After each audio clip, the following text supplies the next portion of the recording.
Hey everybody, it's the coach, and this is Madden 20 on EA Sports. Coming up, we'll get a chance to see Kirk Cousins and the Minnesota Vikings as they take on the 11-year man Matthew Stafford and the Detroit Lions. With that, let's head inside the Ford Field in Detroit. We're standing by are the two men who will bring you this one, Brandon Godden and Charles Davis. First opened in 2002, there's a look inside Ford Field here in downtown Detroit, the Motor City. Both teams emerging from the Ford Field tunnels just a short time ago. And, of course, the loudest cheers were reserved for the hometown Lions. They're set to go as they will match up with the Minnesota Vikings. From up top, Brandon Gaudin and Charles Davis with you. And, Charles, an NFC North matchup here, the so-called black and blue division. Atta baby, show that age. It's going to be a battle in 2019 as well. Who do you like out of this division? Well, Chicago is a defending champion, and they play defense as well as anyone in the league, so you have to like their chances to repeat. Minnesota thought they were going to run the division, had a rough year. That's not normal Vikings football. They'll get back into the fray. Green Bay had such an underwhelming season last year. They changed coaches, but they still have number 12 throwing the football. And Detroit, they're on a crusade to eliminate bad football and get back to being the Lions that roar. The punter and kickoff man, Sam Martin, to get us started. And we are underway from Ford Field. This fielded a few yards into the end zone.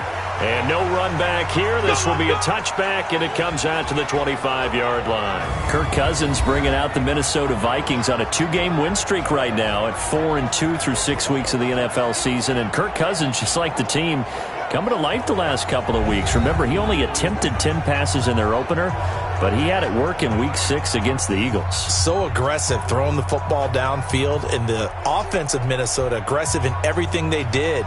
We saw misdirection plays. We saw some power running plays. We saw everything from them. Kirk Cousins, 22 of 29, 333 yards, 4 touchdowns, 1 interception that wasn't his fault, went off the hands of Stephon Diggs. Just his second 4-touchdown game as a member of the Vikings. And the Lions pressure too strong. Down he goes. A bad start there. A big loss on their first play from scrimmage. It's second down. That's called setting the tone right away. It certainly is, and it lets you know just how important communication is amongst the offensive line. They talk about it all the time, knowing each other's moves. You've got to be coordinated and in sync. Otherwise, your quarterback gets hit.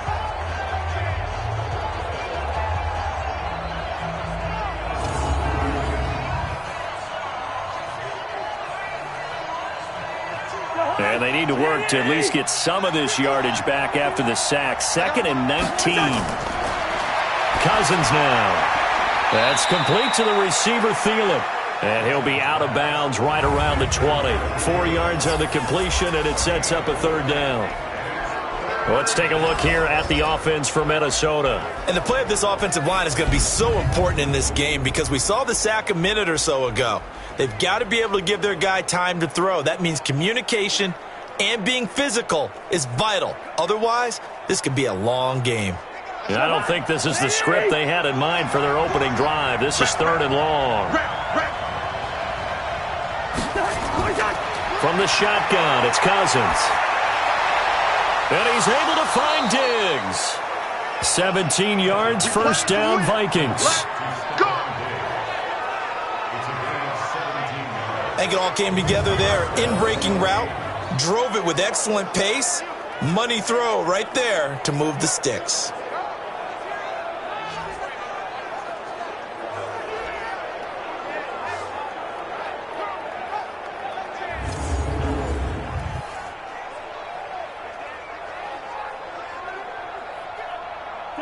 Line of scrimmage, the 37 on 1st and 10. Now a fake on the give here as they try the run-pass option. 10 yards on the pickup there, and it'll be 2nd down. And for Stephon Diggs, you know, people were wondering if his future in Minnesota might be a little uncertain, but he looked right at home in Week 6 against the Eagles. 167 yards, 3 touchdowns in that ball game. He was huge. They still need about the length of the football here, maybe a little less as they come up on 2nd and inches. Here's Dalvin Cook, third year back from Florida State. And he is met in his tracks behind the line of scrimmage. It'll go as a loss of a yard, and it'll set up third down. When you think of Mike Daniels, you think of strength. Hard to knock off the football, but surprising quickness and ability to move and evade people. How about that play there? Well, he can squat 600 pounds, so that's how he caught people's attention coming into the league, and he caught our attention right there.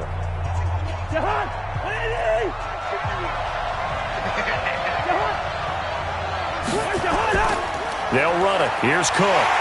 And Cook was fighting for it, but I don't think he got there. Just a 1-yard pickup there, and it'll be fourth down. Well, they picked up a portion of it, but not all that they needed. Now that leads to a decision on 4th and 1. Let's see what they decide to do.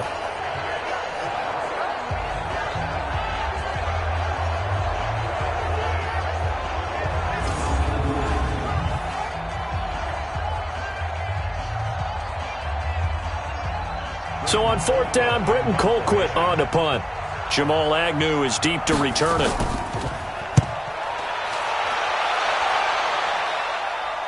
And out of bounds, sailed over, looked like right near the pylon. This one's going to be perfect. Directional kicking at its finest, right down at the 1-yard line.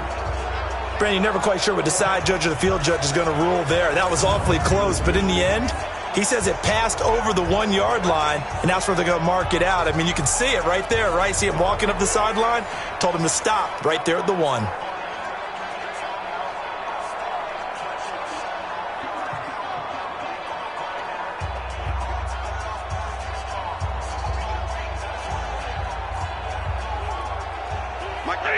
Lady! Get him! Get him! Get him! No. Look at him!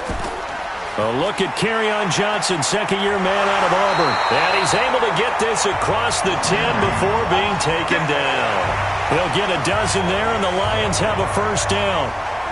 Partner, I think that play echoed a short yardage run. I know they're backed against their own goal line, but when they stack the defensive line like that, if you find any type of a crease, you're up to the 3rd level before you know it. So a little more space to work with here from the 13 on 1st and 10. Now some movement before the snap. And we'll hear from our referee for the first time this afternoon. Expect this from the visiting team when playing indoors, but not the home team. They're supposed to get all the advantages, right? The home crowd's supposed to help them. They forgot where they were, perhaps.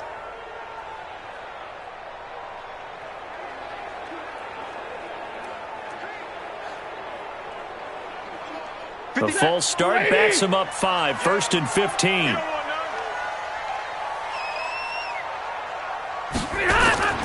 Throwing is Stafford. He's going to go for a big play down. And got his man complete. Down the numbers. There he goes. Touchdown, Detroit. Kenny Golladay, 92 yards.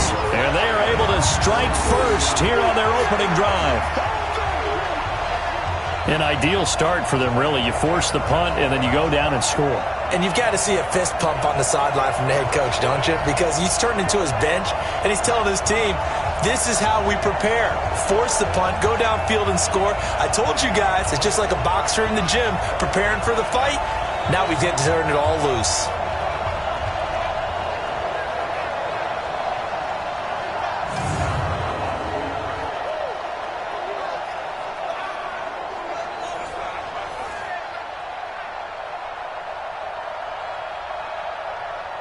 Now Matt Prater for the point after.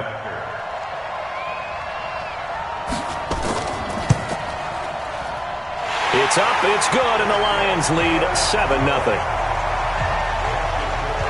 The long touchdown pass gets them 6 on a very, very tidy 2-play drive that time.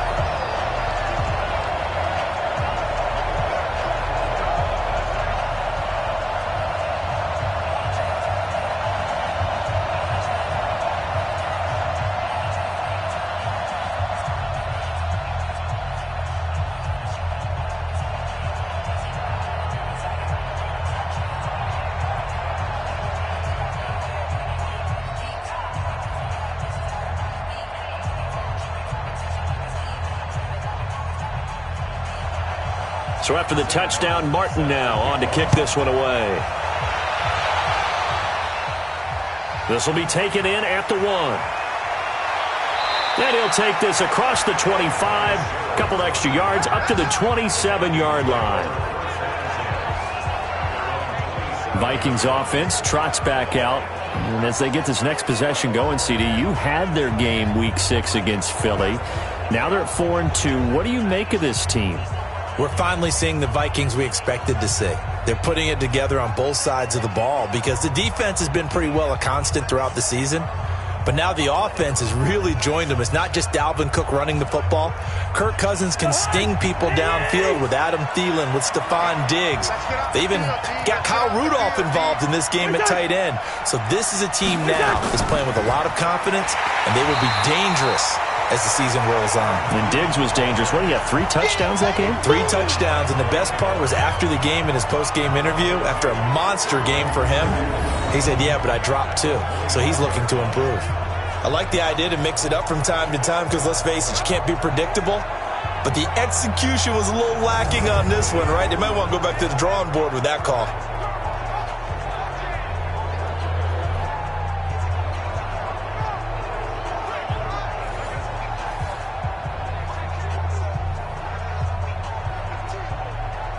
So the opening play of the drive goes backwards. Now they'll come up on 2nd and 12. From the gun, here's Cousins.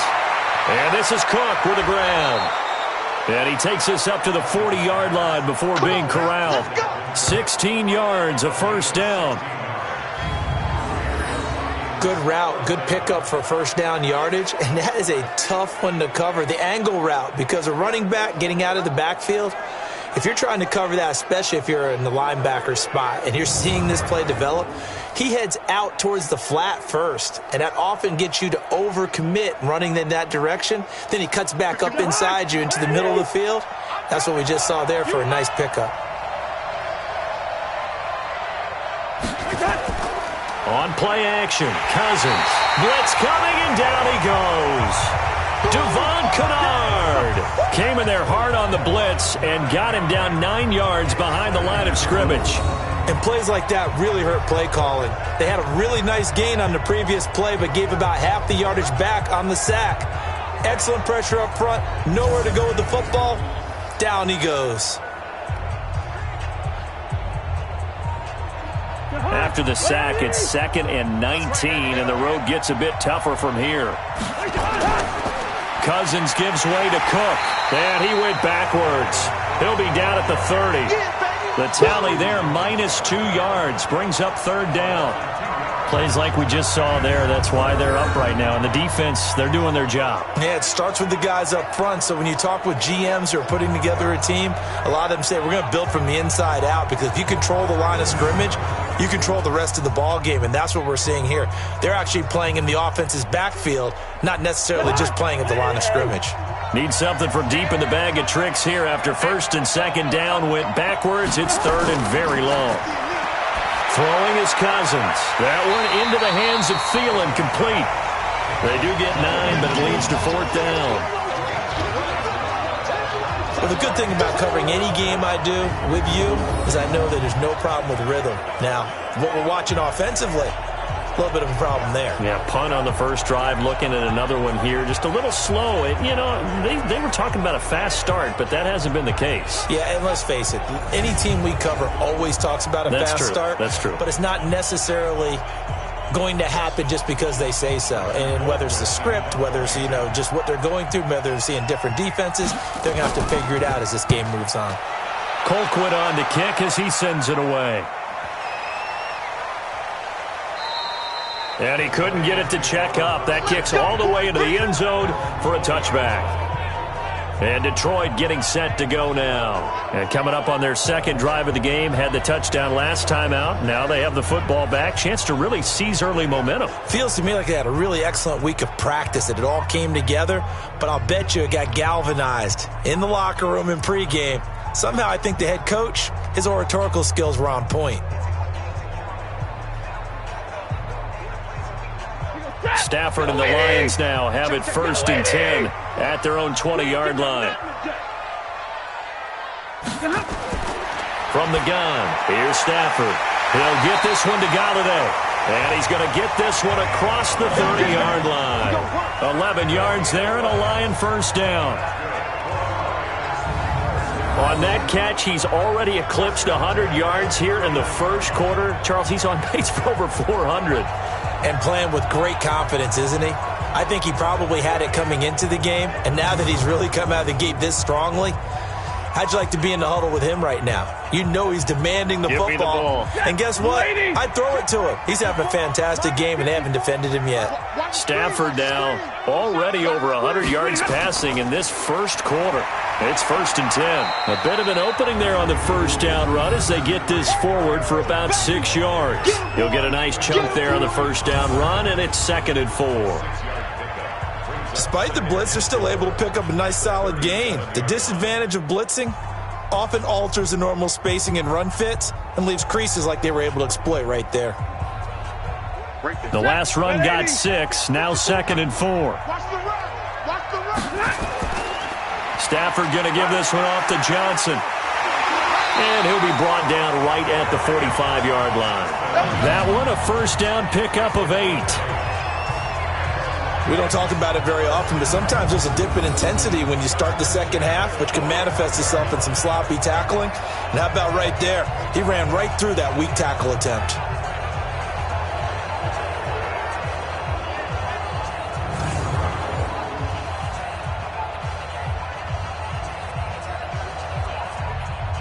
Now on the heels of that run by Johnson, here's another 1st and 10. Out of the gun, Stafford. Caught by Jones. And now look at this. Big gain, but a fumble. And the Vikings pick up the football. And they're going to set up shop at the 32-yard line.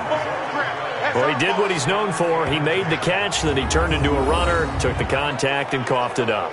And all I remember as a player, when they catch the ball, when those acrobatic guys catch it, you have to make them pay sometimes. You have to put it on them, big tackle, knock the ball free, anything you can do to slow them down. And now out comes Minnesota. They've had it twice. They've punted twice. Not the start they were hoping for. Not at all, and let's face it, every facility we visit, everyone talks about converting on 3rd down, how big that is. In this situation, they've had to punt it away twice, so they're furiously going over things on the sidelines. What do we need to do to pick up a 1st down and change our momentum?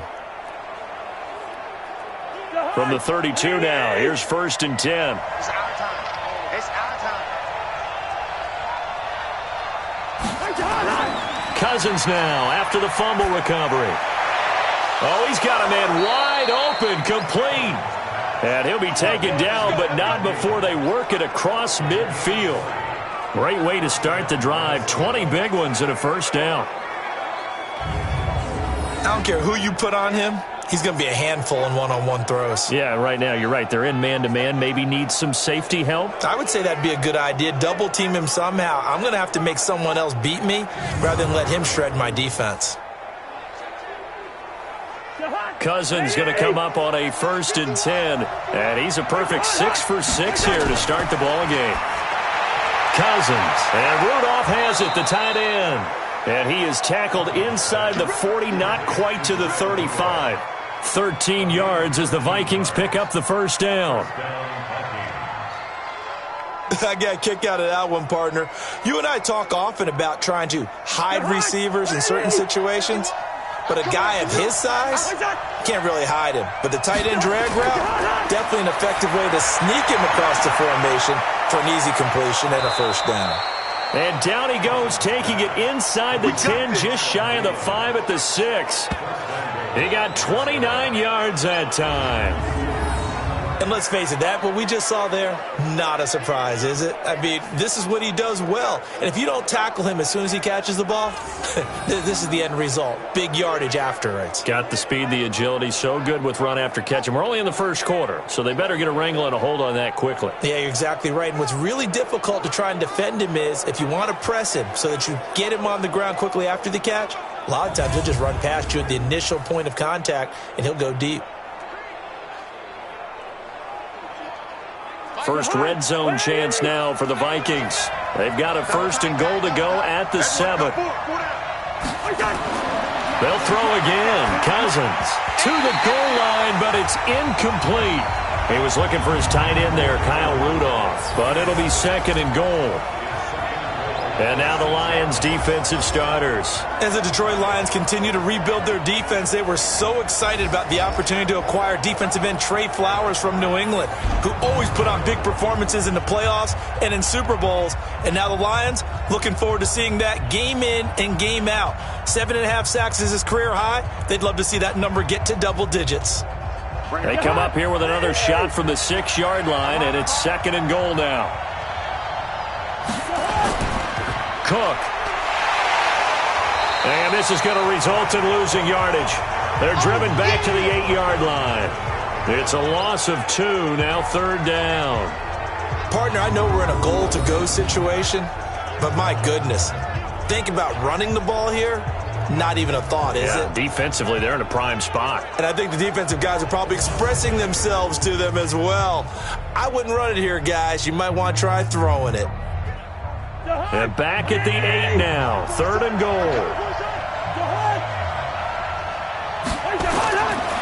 Working out of the gun. Cousins to the end zone, but it's incomplete.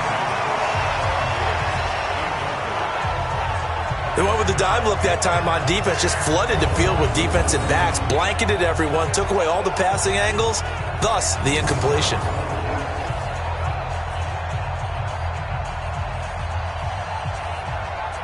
So Cousins heads to the Vikings sideline, and on is Dan Bailey to try the field goal. From the left hash, a chip shot here. Bailey's kick is good. And they are on the board, but still trailing. It's 7-3. So they do get 3 points, but that's now 3 drives with only the 3 points, not a ratio that's going to win you many ball games. Not at all, Brandon. And think about it this way. We all know payoff is the key, right? And wouldn't we love to have the concession on every T-shirt that's been printed in football that says finish on it? Because that's the mantra everywhere. Got to be able to finish drives, put points on the board.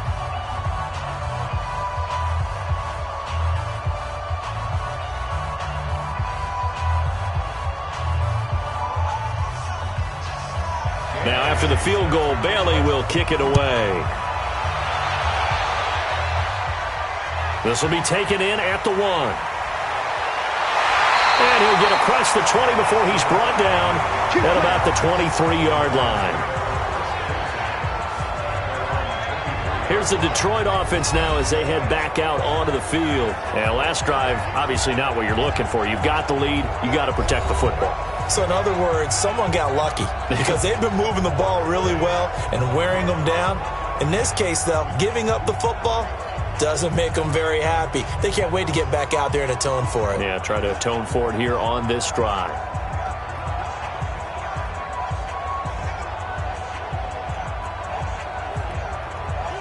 Stafford and the Lions now have it 1st and 10 at their own 23.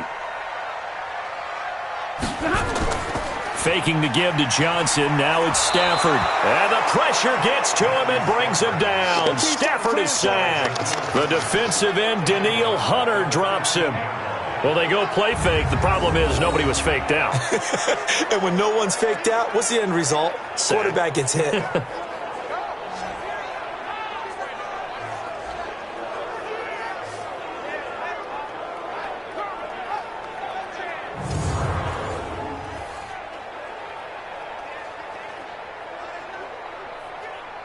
And they need to work to at least get some of this yardage back after the sack. 2nd and 19.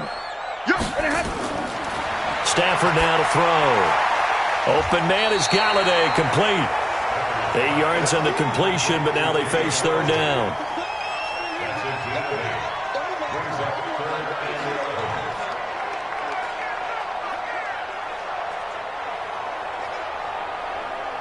Third and 11. And some extra depth in the secondary here. They're in the dime. They're going draw play. Stafford to Johnson. And he's not going to sniff the 1st down here. He stopped at the 25. 2 yards on the pickup there. It's 4th down. Doubling this guy has to be a priority before moving up to the next level because the big fella, he just ate that one alive, just stuffed it. In fact, before the game, he was talking to us, and he's like, hey, these pants make me look fat? And we said, nah, man, you're just a whole lot of guy. He is at well over 300 pounds. He's a big man. And here now the punter, Martin, booming this one away. A big kick there. We'll call it 56 yards on the punt. And the Vikings will take over here 1st and 10. Now the Minnesota offense set to take over again. And last time they got 3 points, but it was a chip shot field goal. And when you go to the sideline after a chip shot field goal, maybe the offense not too happy. It's a balancing act, isn't it? Because you're exactly right. They're none too pleased that they didn't punch it in for 6 points. But they also have to remember they did put points on the board. 3 points is 3 points. And in this league, you take points when you can get them. Not easily done. Cousins and the Vikings with a 1st and 10 at their own 18. Here's Cook as they begin on the ground. He's tackled a yard short of the marker. Good gain of 9 on 1st down. A nice run here early on. It doesn't take a great play caller to realize you want to establish a guy of his caliber with runs like this early because they'll pay dividends as the game progresses. The last run got 9. That leaves him with 2nd and a yard.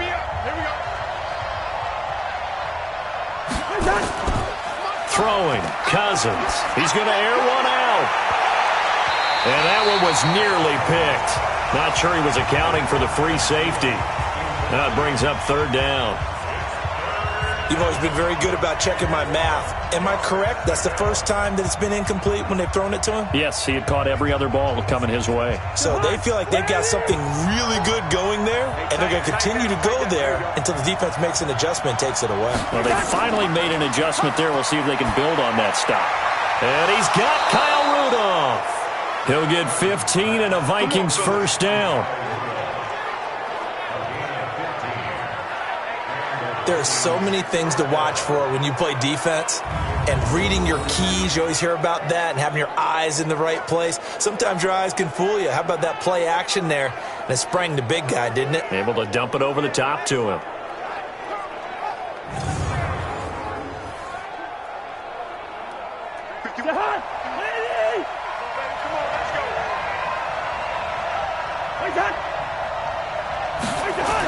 Running the jet sweep. This is Thielen with it. And that one covered beautifully. Their defenders stayed home, and they'll stop him behind the line. That's going to go as a loss of a yard, and it'll be 2nd down. Well, it certainly appears that in this game, someone has decided they're going to open up their playbook. 1st quarter, and we see that play.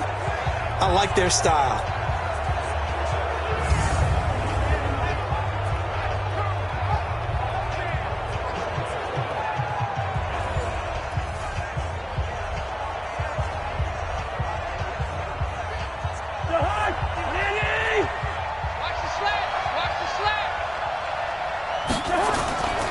On 2nd down, it's Cook, and the play goes nowhere. Losing yardage back near the 40 at the 39. That'll set him back with a loss of 3 on the play. And it's going to be 3rd down and a ways to go here, 3rd and 14. Back-to-back runs that have been stacked up. Yeah, and now you got to say to yourself, what do we go to try and get this running game going? Do we change up formations? Do we change personnel? Do we get a little more movement pre-snap? All those things are things that they should be doing anyway, because unless you've got superior talent, you can't just line up and do the same thing over and over. Now Cousins, and that is incomplete. Had to pass there, 3rd and long on your own side of the field. Just couldn't come up with anything. That's why teams always talk about having to win the early downs, meaning you've got to gain yardage and set yourself up for 3rd and short, because when it's 3rd and long, the odds go down significantly trying to pick up the 1st down, even throwing the football. Here's Britton Colquitt now as he's on to punt for Minnesota. And he's getting a workout here in this 1st quarter as he gets it away. And that one hits at the 7, but bounds into the end zone, and that'll be a touchback. And Detroit getting set to go now. And on the last go-around, they really couldn't get anything going. They had to punt from deep inside their own territory, which means you're going to lose the field position battle as a general rule. What they're looking for now is a little more consistency, move the ball at least a few times on offense, get a couple of first downs, and hopefully flip the field. Yeah, just something to build off of. That's what they're looking for here. Stafford and the Lions now have it 1st and 10 at the 20. Here's a quick throw complete to Galladay. And he is brought down at the 22 after a gain of 2, and it brings up 2nd down.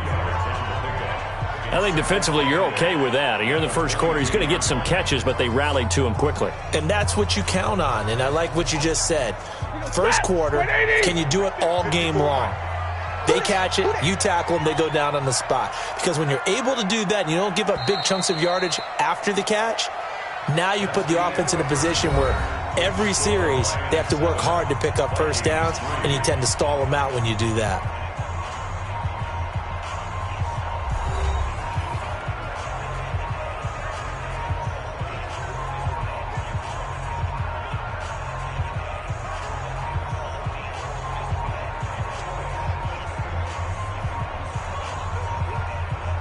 From the 22, here's 2nd and 8. Come on, D. He's crashing. He's checking crash. Stafford gives to Johnson on the draw, and he'll be brought down right at the 30 here. That one, a first down pickup of 8. At this stage of the game, the run-pass numbers are a little bit out of whack because most of their yardage has come through the air. But in a sense, that just sets things up for big runs like that because the defense might be a little bit off balance. They pick up another first down with that run. So 1st and 10 now from the 30.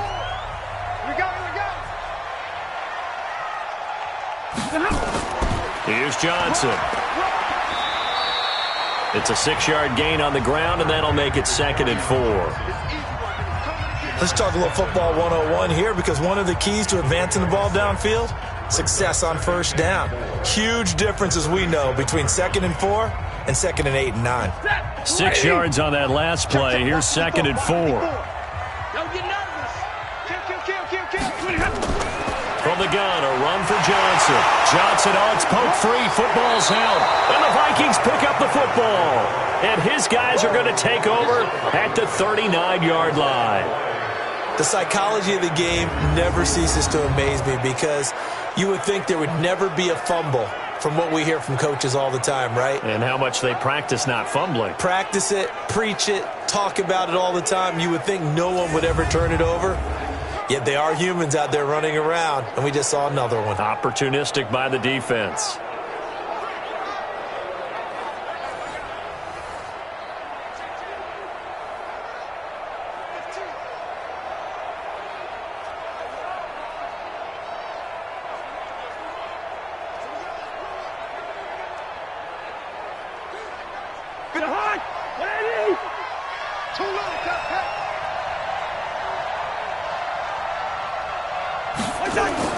Cousins now to throw on first down.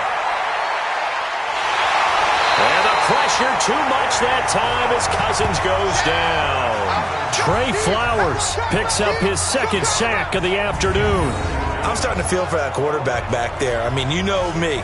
Normally, don't have a lot of empathy for the QB, right? In this case, definitely. He's been on constant duress this entire game. I don't know how he's surviving back there. And to think, there's still a long way to go in this football game.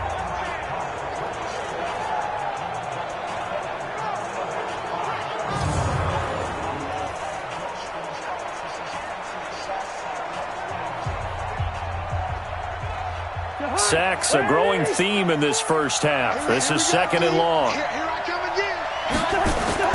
Play action now. Cousins. He'll find Thielen, work in the middle. And they're going to be set up down around the 15-yard line. A gain there of 30 big ones. That's a real nice job right there. Working the middle of the field, working against those safeties. And you know, partner, if you get your hips turned the wrong way, big plays can result. And a big play resulted right there.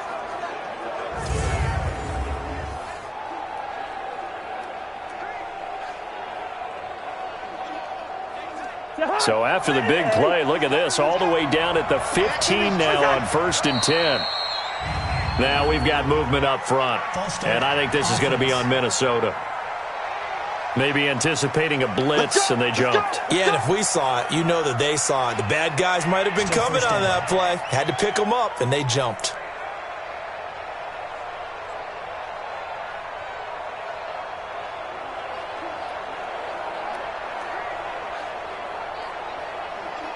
The false start backs him up 5, 1st and 15. Let's go, team. Big series right here. We got to step it up. Cook following the penalty. Looking for a seam, but finding none. He'll get back to the line of scrimmage, and that's it. Officially no gain on the play, and it's 2nd down. As usual, the hallmark of a good run defense, linebackers making plays near the line of scrimmage. Absolutely nowhere to run there.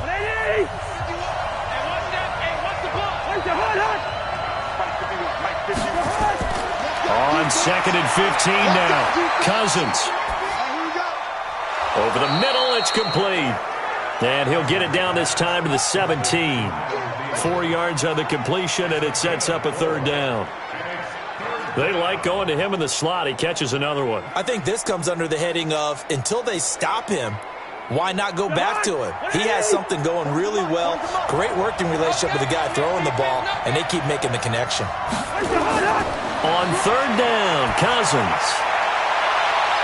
Looking end zone, but it's incomplete. Those passes out that far wide always make you hold your breath a little bit. Felt like it was in the air for a while. What it does is it allows a defender to gain some ground, come from a long distance, and have a chance to affect the pass.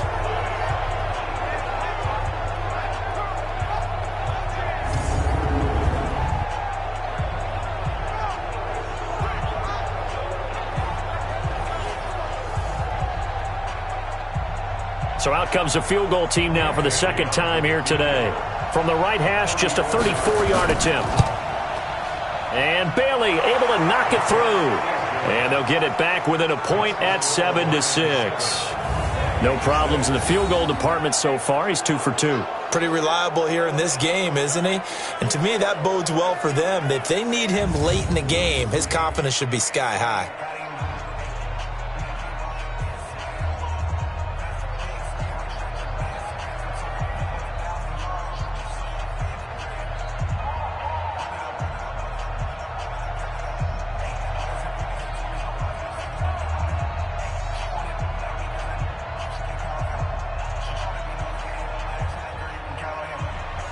Now after the field goal, Bailey will kick it away. This is fielded a couple yards deep. And all that work, but he stopped where he ultimately would have been, and he's simply taken a knee, and that's the 25-yard line. Here's the Detroit offense now as they head back out onto the field. And last time they coughed it up, led to a field goal. They're fortunate that it only led to a field goal, but still, they're not happy about it. Could you sense the relief, though, when they only gave up the field goal and they were able to trot back out on the field and start this drive? A little more pep in their step because they didn't cost their team a touchdown, but they know they've got to do it a lot better than they did on the last possession. The coach will just be relieved, though, if they recoup with a score here, right? I think the coach will be ecstatic to see them pick themselves back up and now take it downfield, punch in the end zone without turning it over. Stafford and the Lions now have it 1st and 10 at their own 25-yard line. And he will lose yardage here back at the 23-yard line. It's a loss of 2 there, bringing up 2nd down. And never good on a pass completion there to go the wrong way. Lost yardage. No, for some reason it seems to work better when you throw it downfield or you can move the ball downfield running it that way, doesn't it? But in this case, if you're the defensive guys, you're energized, executed well, and you caused a lost yardage play. That's going to feel good and look great in film.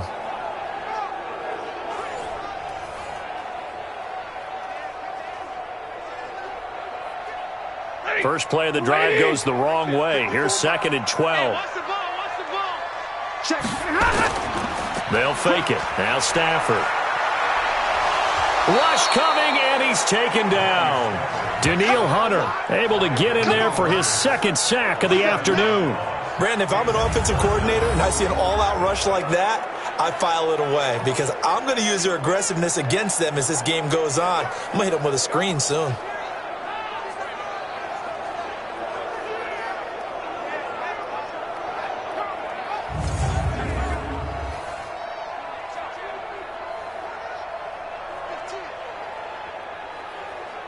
After the sack, Stafford and the Lions come up on a 3rd and long situation.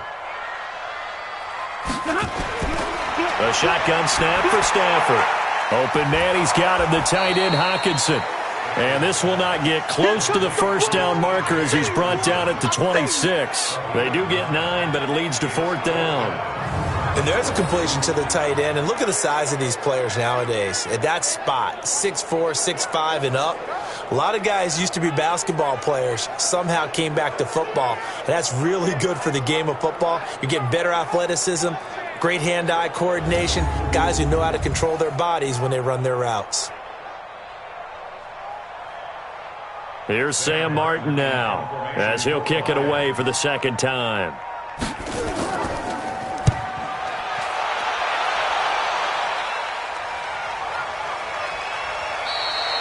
So possession goes over here on the punt. And possession will switch hands, 1st and 10. Kirk Cousins and the Vikings offense back on the field. And maybe he's starting to wave the white flag a little bit. He's playing pretty well, but the pressure, it's got to him.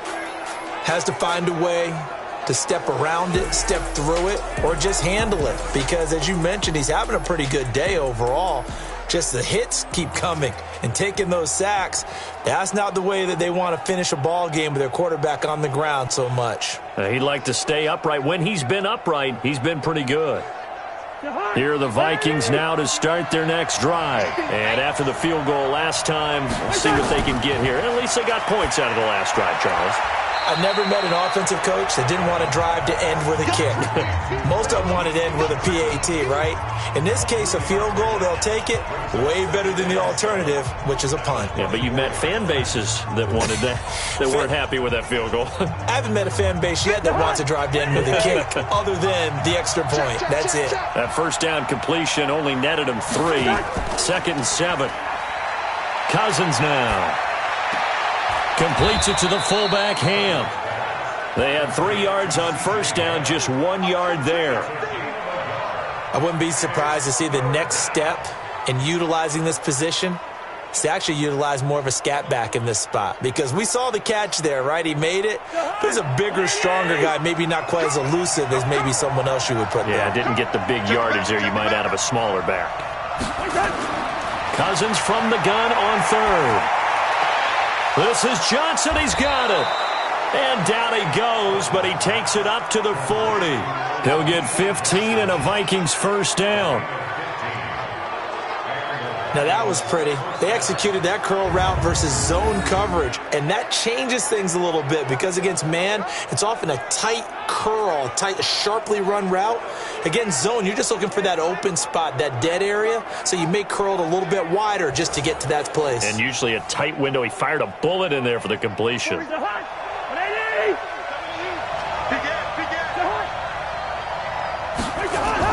Now Cousins here on the bootleg.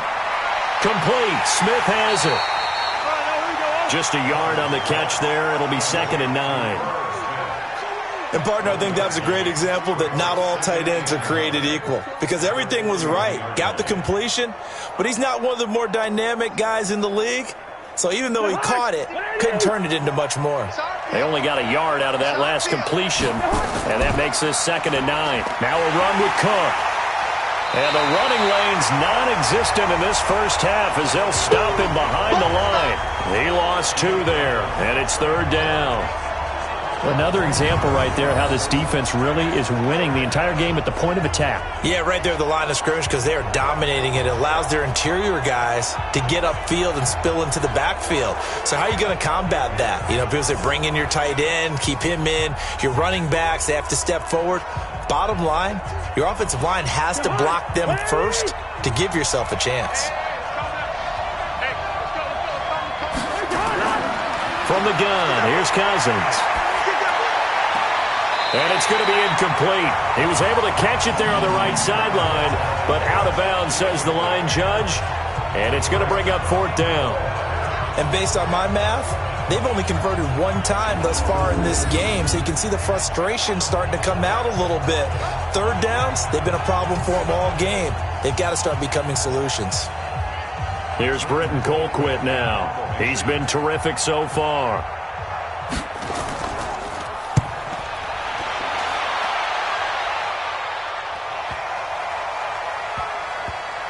And a great job here. This is going to turn out to be a beauty. This is marked down at about the 3-yard line. That is how you flip field position. That's an absolute bomb of a punt. Downs it inside the 5-yard line. Absolutely ideal. From that position, you're hoping to get it down inside the 15, inside the 5. Superb. Getting set to go again as we look at the back, heading onto the field again. And the good news, his team's winning. The bad news, he hasn't had the game that he's hoped to, at least to this point here in the second quarter. And a lot of that is pride, because these types of backs want to be in the center of all the action and leading their team to victory. They'll take the win right now, hoping to jump his game up as this one moves on. And he probably wants a little bit more of the spotlight going forward. And he's able to get this one up to the 8-yard line this time. It's a pickup of 5. Brings up second down.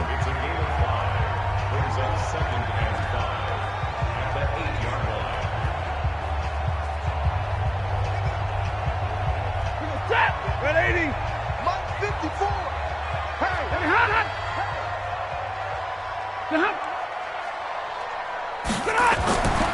Second and 5 now. Stafford. And they'll have a short field to work with inside the 15 at the 13-yard line. That interception sets them up beautifully already in the red zone. And you can hear it all the way up here. Oski, everyone turned to block, find a spot, and now they're set up inside the red zone for their offense.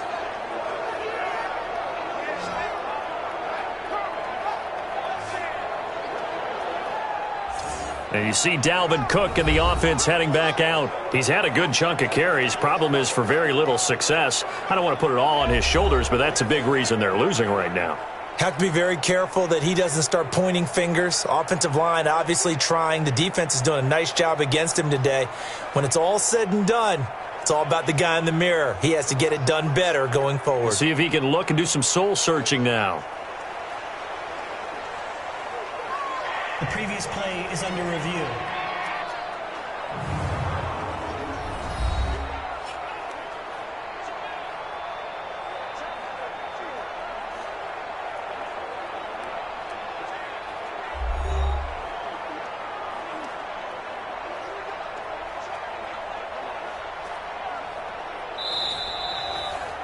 Stafford's pass.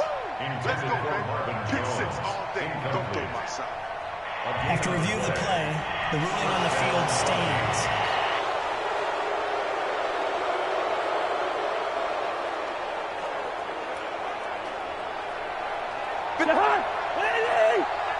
You ain't going nowhere. First down, here's the run with Cook. And they'll lose yardage here. They go backwards to the 13-yard line. It's a loss of a yard there, and it's second down. Bear in mind, that wasn't a big lineman back there for the tackle for loss. That was a cornerback. So are you saying the myth has been shattered? That all of them are not just cover corners? Some of them actually will stick their nose in and tackle when necessary? That's what we just saw, isn't it?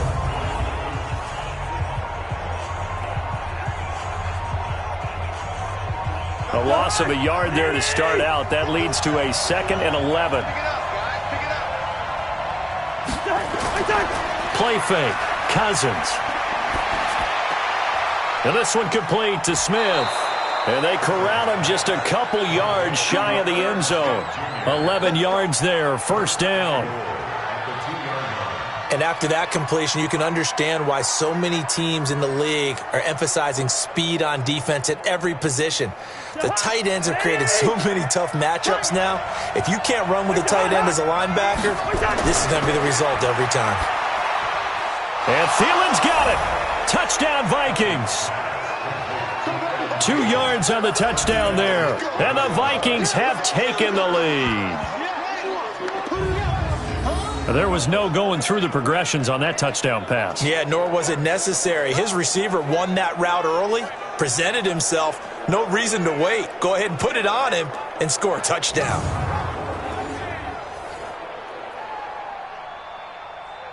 Dan Bailey now for the extra point.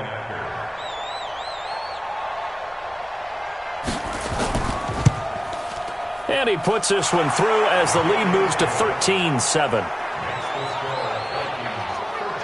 scoring summary. 3-play drive, and it's polished off by a Viking score.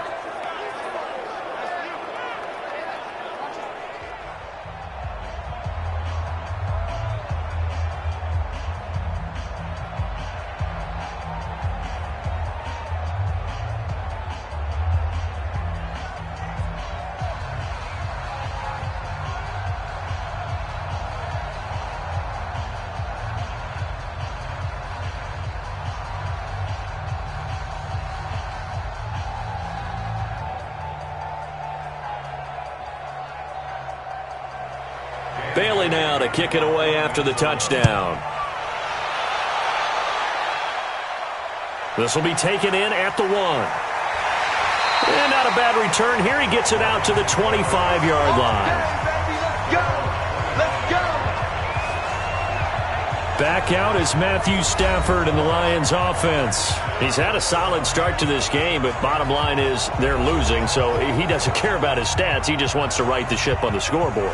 He wants to actually increase his stats because he feels like if he does, that means things will get better for his team, maybe get them back into the ball game or into the lead.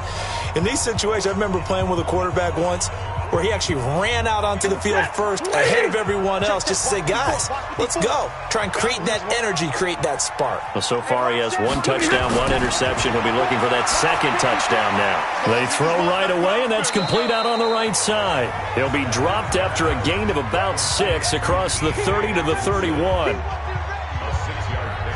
Brandon, perfect defense in this situation would have meant that there was an incompletion. They would have picked it off. Okay, so they gave up the completion.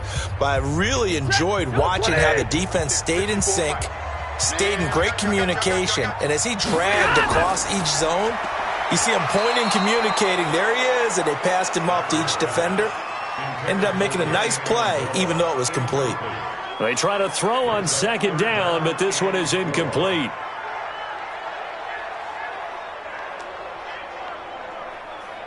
Now they face a 3rd down and 4 after that incompletion on second down. Here's Stafford, and that will be incomplete. Problems on 3rd down so far in this first half. Relatively small sample size, but they're now 0 for 3. And the average in the league, somewhere around 40% on 3rd down for offenses. So what's the answer to this? Either convert them or don't get to 3rd down in the first place. Get your big chunks of yards on 1st and 2nd down. He's been a busy man here in this first half as he gets it away. And that ball's going to angle out at the 3-yard line. A beauty. That is how you flip field position. That's an absolute bomb of a punt. Downs it inside the 5-yard line. Absolutely ideal. From that position, you're hoping to get it down inside the 15, inside the 5. Superb. Here comes Kirk Cousins now to lead his offense back out there. He's played a pretty clean first half, a touchdown, no interceptions. Frankly, that's what they expect out of him. They want to see the ball thrown and thrown well, and he's able to do that and put it in the end zone. They'd love to see more of that before this game finishes. But right now, he's got his team in a good spot. A good spot, maybe looking for touchdown pass number 2 here in the second quarter. They start the drive with Cook. And he's able to get this across the 10 before being taken down.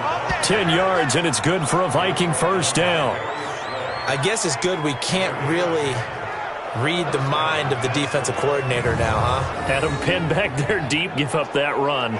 Can't be happy. Yeah, whatever's in his mind right now, we probably couldn't say over the air.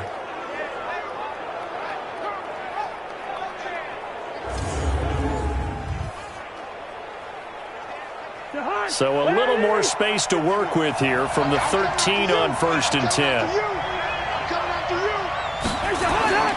On the ground, it's Cook. And a nice gain there as he'll be taken down just shy of the 20. It's a 6-yard pickup, and it gets him to 2nd and 4. Offensive linemen love creating space for their guys carrying the ball, but when that guy also breaks tackles and creates extra yardage, they almost feel like he's one of them, and they really embrace him.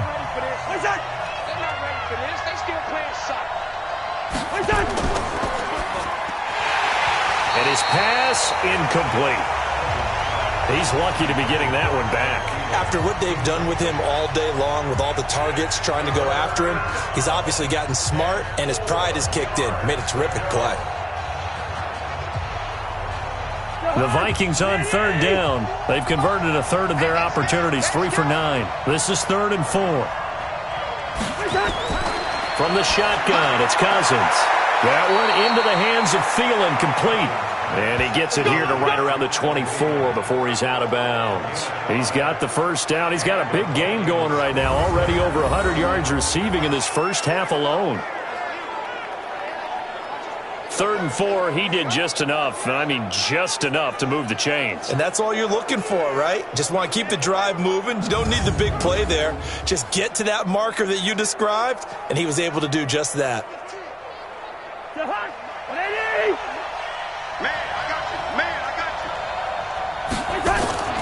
They go play action. Cousins. And the pressure too much that time as Cousins goes down. Devon Kennard picks up his 2nd sack of the afternoon. The amount of sacks that they've absorbed in this game is absolutely extraordinary. Let's just face it.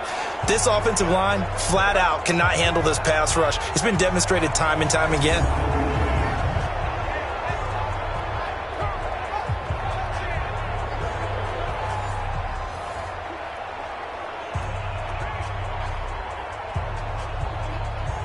They come up on 2nd and long, and the pass protection just has not been there this afternoon. Here's Cousins.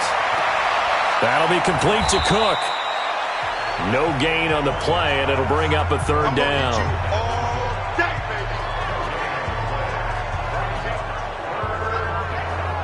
And we've hit the 2-minute mark in this first half of action.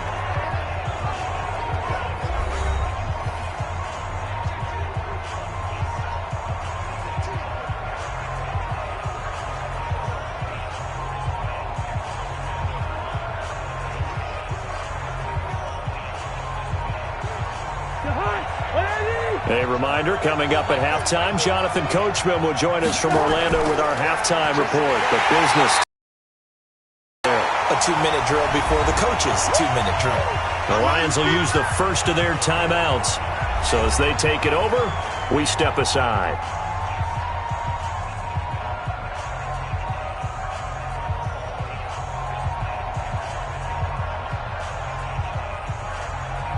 Here's Britton Colquitt now, as he's on for the 5th time here today. And he deserves a bronze leg as he gets this one away. Just a yard return there after a punt of 49. And the Lions will take over. And Detroit getting set to go now. And they're coming off a 3-and-out, my friend. I think they've got to look at that play sheet and go to a spot that they haven't gone before.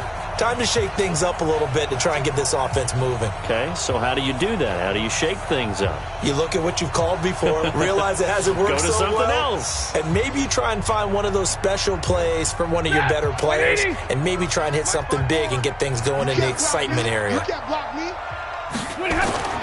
On first down, it's Stafford. He'll get this one to Galladay. 11 yards there and a Lion first down. So in the second quarter, he's already up over 100 yards receiving now. And isn't 100 the magic number for a really good game for a receiver? So he got a chance to really shatter that and have a profound effect on this game. First down now, but that clock rolling. Throwing is Stafford. This complete to Jones. 23 yards, the final tally.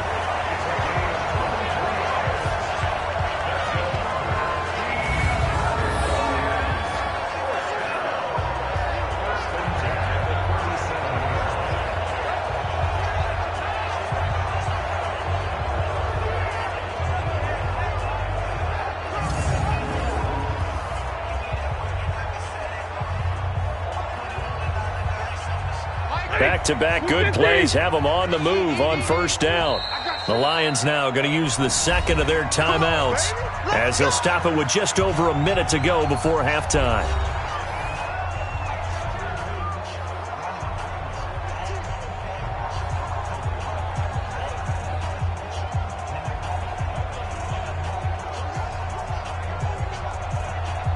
Line of scrimmage, the 37 on 1st and 10. So we got man. From the gun, here's Stafford. And he's got his man out of the backfield. That's complete. And they're going to be set up down around the 15-yard line. That's back-to-back plays of over 20 yards. You know I'm going to lean towards the defender, right? You know I'm going to do that. I know. That's a tough situation for him as I see it. But the truth of the matter is, that ball was not streaking towards him. Had a little arc on it. He's got to find a way to get his head around and make a play on the football.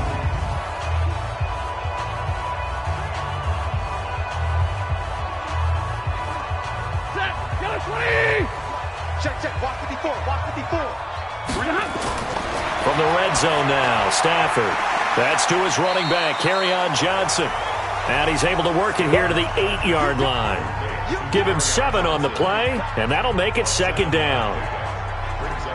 I know most of the time when the ball's in the air, you're thinking wide receiver, tight end, but running backs, they can be a big part of any passing offense nowadays. The Lions quickly now going to use the last of their timeouts as they stop it with 16 seconds to go in half number 1.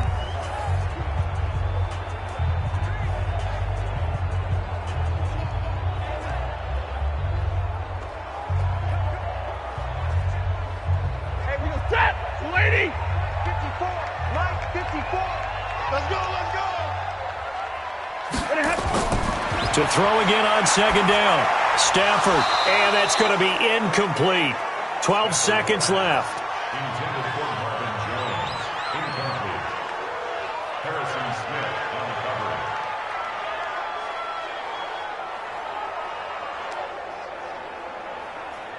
So the incomplete pass on the last play, and that leads us to a 3rd and 3. To the air again, Stafford. And he has his receiver. That's Jones. Lions touchdown. Marvin Jones in the final seconds of the first half. And now they can recapture the lead if they can make the PAT. We've been together a few years, and you know that I really ride the wave of old momentum, don't I? Yes, you do. There is a heck of a difference between being down 6 and possibly being up 1. And right now, they've got that opportunity. No doubt. That is a big-time score and a big-time swing in momentum. So now this to get themselves a lead here heading into the break. And his kick is good. A drive that time of 6 plays. And it's capped off by a touchdown for the Lions.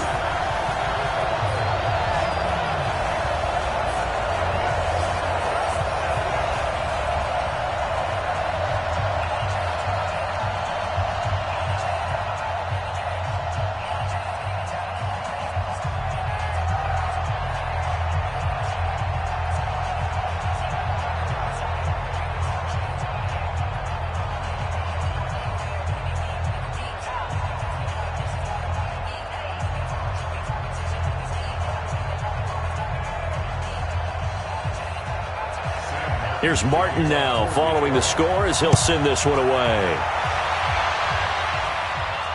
This fielded at the 2. And he'll take this across the 25, a couple extra yards up to the 27-yard line.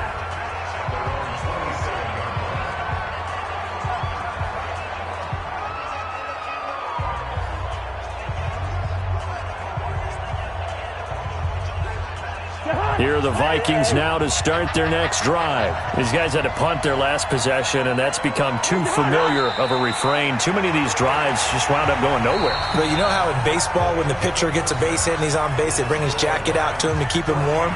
A lot of times the punter goes to the sideline, puts on sweatpants or a wrap over his leg to keep it warm.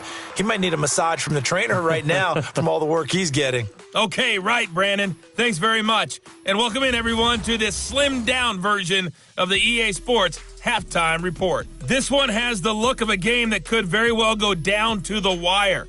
Just 1 point separating these two clubs at the break. But they're ready for the second half, and we are too. As we'll kick it right back out to Brandon and Charles. All right, Coach, thank you, and we welcome everyone back for quarter number 3.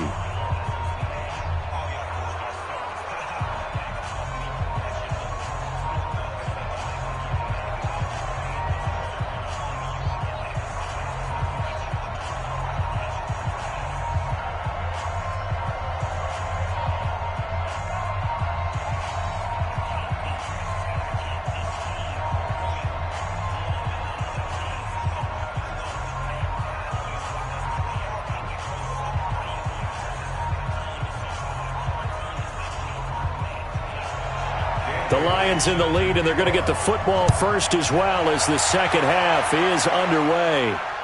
Fielded about a yard deep. And he'll make it across the 20 as his guys will set up shop at the 23-yard line. The Lions offense now with a football first here to begin quarter number 3. They have the lead. Now they'll be looking to extend that lead. And this is where I enjoy talking about one of my favorite subjects, tendency breakers, or counters as I also like to call them. You've done things in a certain way in the first half, and they've had the ability to see what you've done. They're going to make their adjustments. So guess what? You adjust yourself and try and stay ahead of the pace because you are looking for some separation in this ball game. The adjustment to the adjustment. Without a doubt. Show them one thing, hit them with something else. And this one will go to the 28-yard line. 4 yards on the dump off at second down.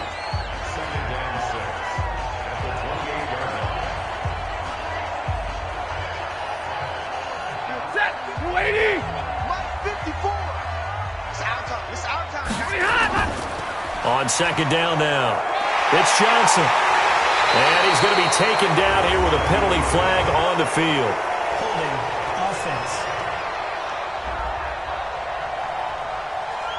So a decent gain, but all for naught on the penalty. It's too bad, isn't it? They were feeling pretty good about it. The only people celebrating, the guys who just gave up that play.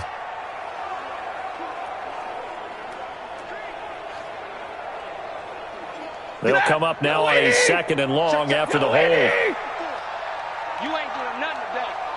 You ain't. Following the penalty, it's Johnson. He'll get 2 yards back, but it's going to leave him with a long 3rd and 13. Well, that didn't appear to be a run blitz. He just darted in once he saw the run develop. That appeared to be a case of see ball, get ball. An extra defender in the secondary for the Vikings here on 3rd down. Let's make these babies cry all the way back home. Out of the gun, Stafford. Complete, it's Johnson. And he'll be stopped here well short of the first down at the 24-yard line. So many times you hear today's NFL described as a space game. Get your best players into space with the football in their hands. That's why sometimes you just swing it out to your runner, get him out in the flat, and let him have a chance to make people miss an open field.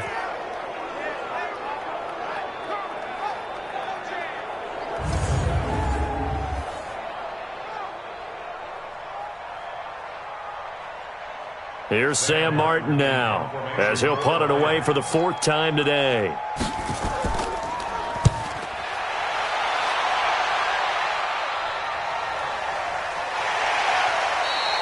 That'll be put in the books as a 53-yard punt. And that will come the offense as they take over. Adam Thielen, he gets set to go again with the rest of this offense. And I know that they've double-teamed him a couple times, but not a ton. Whatever they're doing isn't working. He's up over 100 yards. We'll see how they adjust. And when they do that, they weaken their defense in other places as well. And how many times have we done games where we've seen a guy have a big game like this? But it's usually not by himself, is it? Right. Usually it opens it up for other people to have big games as well. Here are the Vikings now to start their next drive. They trail offense, first time to touch the ball in quarter 3, and we'll see what they can do. And I can't wait to see what they have planned, because some teams script to start a half. Other teams just go, okay, these are the sequence of plays we want to run. These things worked well for us. And sometimes they throw in that big chunk play right away. Shocker. Try and get after them early and try and create a big play to give themselves some momentum. See what they have up their sleeve. So from the 36 now, 1st and 10. Working out of the gun, Cousins. And this will be incomplete. Physical play on the football there, and it's 2nd down. All right, CD, let's have a little fun. Now that we're into October, I'm going to give you some AFC teams. You tell me quickly, contender or pretender. You ready? Yes, let's do it. All right, let's start in the East. Buffalo. Contender for a wild card spot. Okay, how about the Chargers? Pretender. AFC North, the Steelers. Contender because the AFC North is a jumble. Okay, and then lastly, let's go to the South, Jacksonville. Pretender. Houston now in control. Everyone's got to be able to catch the football. Doesn't matter what position you play, but if you're on offense, be aware a ball may come your way. These guys have punted 4 times already, and they're staring at a 5th, barring a conversion here on 3rd down. Cousins again. And he's able to find Diggs. And he'll be taken down, but not before he works it past the 50.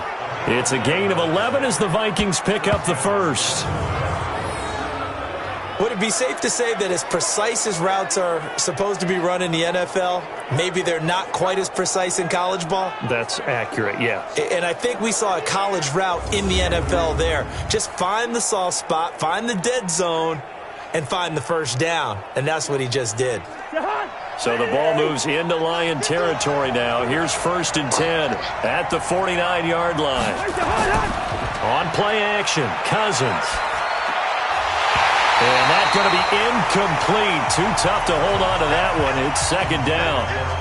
We have not seen a whole lot of wide-open receivers. Everything seemingly has been contested. And that's another nice job there to force an incompletion.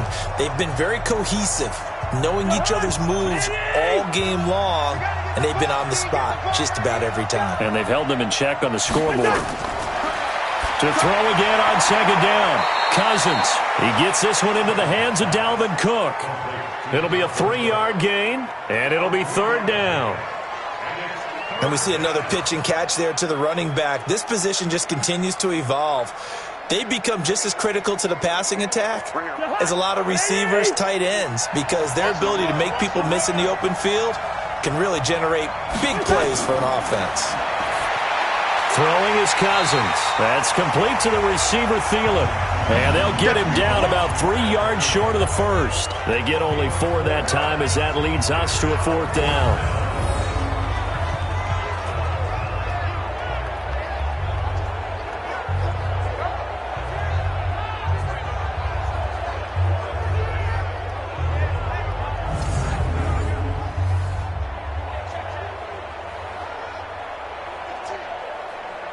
Feeling like they're not quite in field goal range yet. They're going to go for it on 4th. 3 down, 3 down. Cousins to throw for it on 4th. And my goodness, this is incomplete. Mike Zimmer got to be unhappy with how that turned out. And the Lions will take over. Well, we got a second. Let's look ahead to Week 7 and what's on the slate. Things start out Thursday night. Kansas City at Denver, divisional battle. Suddenly an interesting game. Kansas City having lost their last 2, and Denver now playing defense as we expected. But how about the NFL 100 game of the week? Oakland at Green Bay, a rematch of Super Bowl II. Also have New Orleans at Chicago and Philly visiting Dallas on Sunday night. That is a huge one in the NFC East. Yeah, both teams 3-3. The winner will have the lead in that division.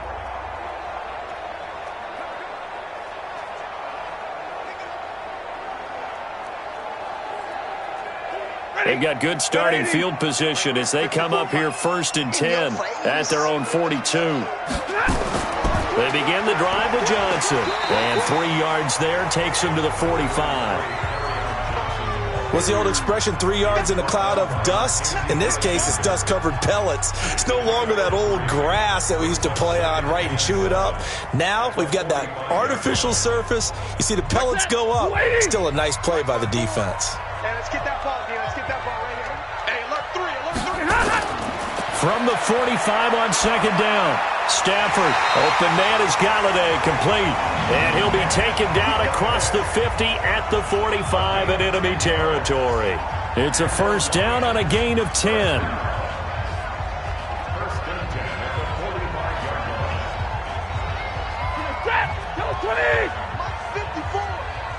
Let's get it together, defense. Now a 10th carry for Johnson. And able to push forward for right around 3 yards down to the 42. They tried a quick hitter inside, but that one was swallowed up because what they're hoping, those big defensive linemen will take the bait and move laterally and open up a crease that they can run through. Didn't happen on that play. Big stop, D. Big stop. Let's go. On 2nd and 7, Stafford. Johnson's got it complete. And brought down, but able to get it to their 30-yard line. 12 yards there and a 1st down. We always talk about having to read defenses and how complicated that is. Well, this was an excellent read. Read the pressure, and got rid of the football before it even got to him for a nice gain. And when they're blitzing like that, running back usually a good spot to go with the football? Without a doubt, because he's right in your sight line or he's near you. So you're able to just get it to him easily. And once he gets in space, that's usually a good matchup for him.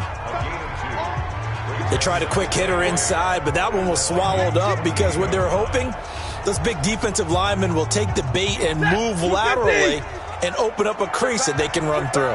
Didn't happen on that play. Throwing on 2nd and 8. Stafford, open man, he's got him, the tight end Hockenson. 4 yards on the completion, and it sets up a 3rd down. I think it's okay there. They didn't get a whole lot on that play, but it's nice to have a safety valve that's built like this guy. Big target, guy you can spot pretty easily. Put it on him when your other targets aren't open. Check Mike 54. Mike 54. Here we go, here we go. From the gun on 3rd down, Stafford. And the pressure gets to him and brings him down. Stafford is sacked. There for the sack, Everson Griffin.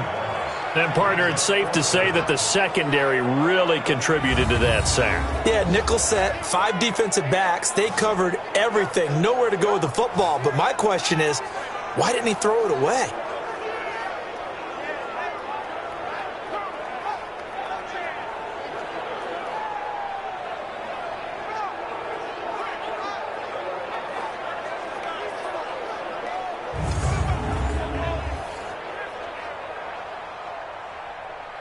So on 4th down, the Lions turn it over to Matt Prater for the field goal try.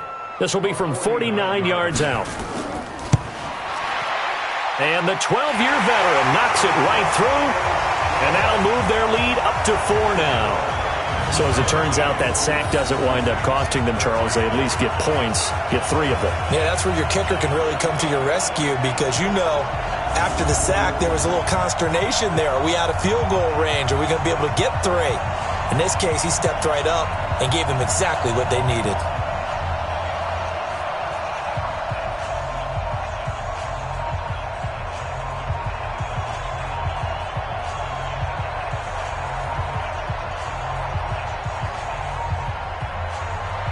Now it's Martin to do the honors after the made field goal.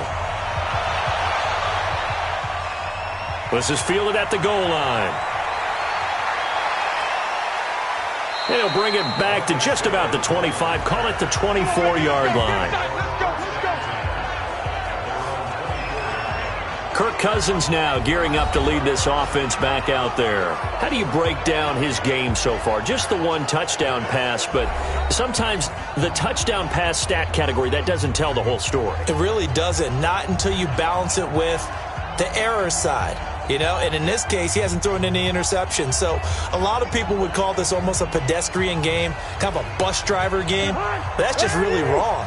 Being a bus driver is a good thing if you're running a football team because that means you're in control and you're taking your team to the right places. Yeah, he's been pretty solid. They will get 4 yards here on the 1st down run, and that'll make it 2nd and 6. The tackle made there by Jared Davis. Tough first half for him, unable to put up the numbers he's used to producing. But with a guy like him, you and I both know it just takes a couple of explosive touches for him to make an impact on this game and on the stat sheet as well. Now Cousins here on the bootleg. Under a heavy rush, and down he goes. Devon Kennard able to disrupt yet another pass play. That is his 3rd sack of the afternoon. Brandon, I think you understand the type of afternoon this offensive line is having. It is a long one for them. Long for you to spend it with me. Long for them trying to block those guys. They've given up a whole lot of sacks, and the speed and quickness of that defensive line is eating them alive.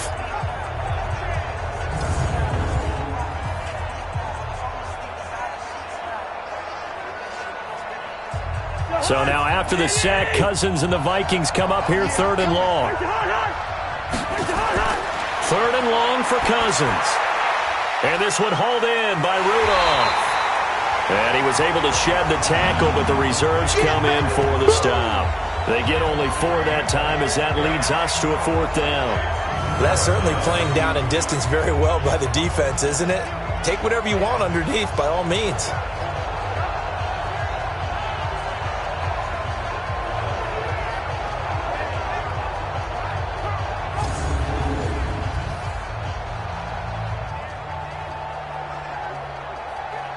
Here's Britton Colquitt now as they're forced to kick for the 6th time today.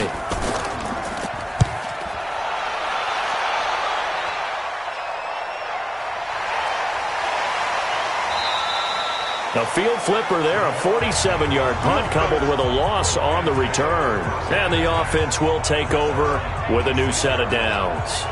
Back onto the field comes the offense. Let's take a closer look at Kerryon Johnson. So after that hot start, the numbers here show the decline. What has the defense done adjustment-wise? Sometimes when you have a running back who's gotten off to a hot start, you've got to catch him before he really gets going. So you change what you do across the defensive front. Instead of the linebackers being back a few yards, you bring them up closer. It's what we call mugging the line of scrimmage, taking away a lot of blocking angles and gaps and maybe stopping him before he can get going. Mugging the line of scrimmage, okay. Yeah, in this case. Now a first down throw. Stafford.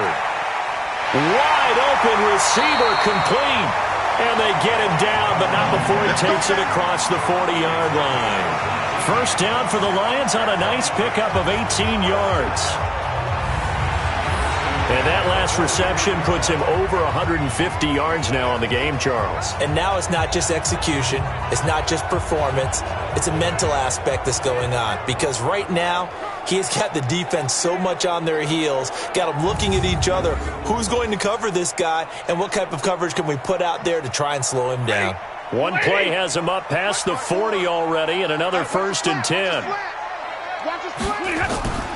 Running from the gun, Johnson. Anthony Barr in on the tackle. I call that play a success. A nice inside run sets up a very manageable second down. A very solid gain on that play.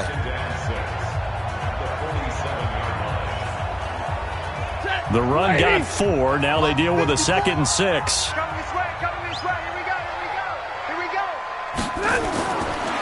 Stafford. And they'll get him down as he's inside the 40.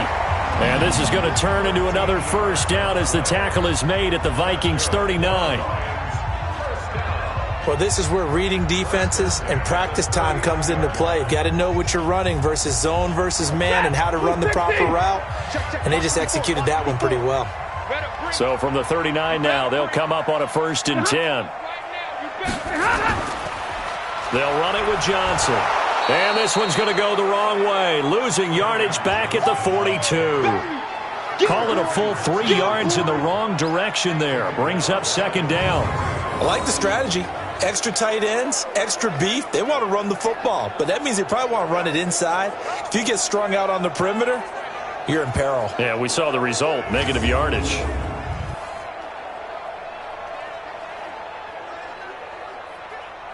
Set, 280.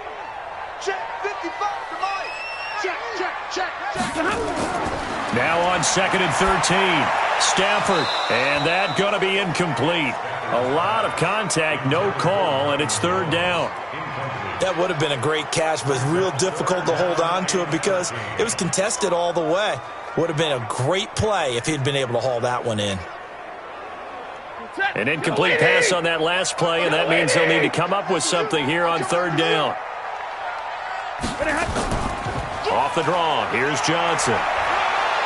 And he's going to be brought down short of the first at about the 31-yard line. They'll get 11, but still a little short. 4th down.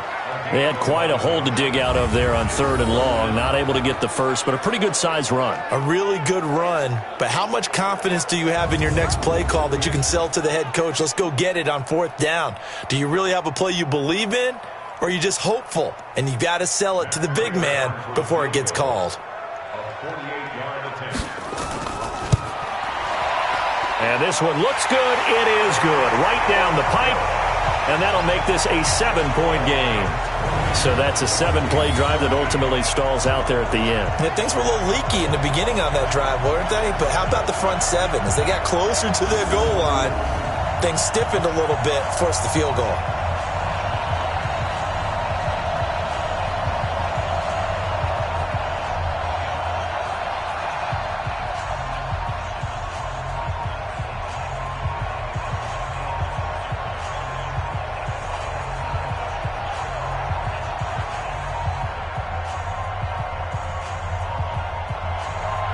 Now it's Martin to do the honors after the made field goal. This fielded a few yards into the end zone. And no run back here. This will be a touchback, and it comes out to the 25-yard line. Kirk Cousins and the Vikings offense back on the field. He's been pretty solid, pretty consistent, just the one touchdown pass, but I think he's managed the game well, no? I would agree with you, and that's what you're looking for out of your field leader, making sure that you're playing well and not making any big mistakes. Oftentimes, that's how you're judged. How big a mistake and when it occurs. No interception so far. They'll like that. I just want you to know that you agreeing with me, that's going to get me through this third and fourth quarter. Are you touched? He's patting his heart, boys and girls. He's touched. Respect. Throwing on first down, but this one winds up to be incomplete. Well, with that incompletion, let's do something different. I'm going to go through a few teams that are on losing streaks, and you tell me if there's reason for concern there. Let's start with the Cowboys. Definitely reason for concern. Not as dominant on defense as they should be, and offensive line injuries. 3 straight losses. They're 3-3. How about the Chiefs? 2 straight home losses. Yeah, they just can't stop anyone running the football. Okay, and then the Rams, 3 straight losses for them. Yeah, definite reason for concern because they cannot get the running game figured out. Todd Gurley not touching it enough, but can he? And then the Browns. Everyone was so high on them before the season started. What about now? So many expectations. That's part of the problem they have right now, but they still would be contenders in their division. Quickly back to the Chiefs, though. Are you concerned about them? They're still a real contender here, aren't they? Still a contender, but I'm concerned as heck on defense for anyone who wants to be committed to running the football. Now after the holding call, here's 2nd and 20. Draw play, Cousins to Cook. And they're going to get him behind the line yet again as his nightmare afternoon continues. Call it a gain of 12, but of course not a first down due to the previous penalty. I was pretty surprised there when they lined up to run it on 2nd and long, but it worked out for them. It certainly did, and that requires some confidence, some fortitude, and a little bit of hope, doesn't it? You hope you catch the defense just right and break off a big run to help yourself out on the next down.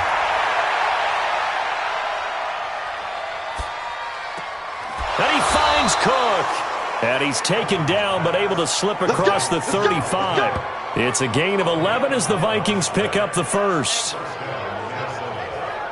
So many times you hear today's NFL described as a space game. Get your best players into space with the football in their hands. That's why sometimes you just swing it out to your runner, get him out in the flat, and let him have a chance to make people miss an open field.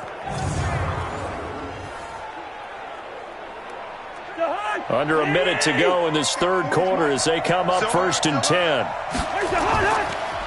Now Cook, he's got it off the draw. And this will leave him a yard short. Nice pickup of 9 yards on first down. You know what really fires up offensive linemen? When the guy that is carrying the ball behind them can create his own space and break a tackle along the way. The previous run, good for 9. Here's 2nd and a yard. Off the play fake, Cousins. Blitz coming, and down he goes.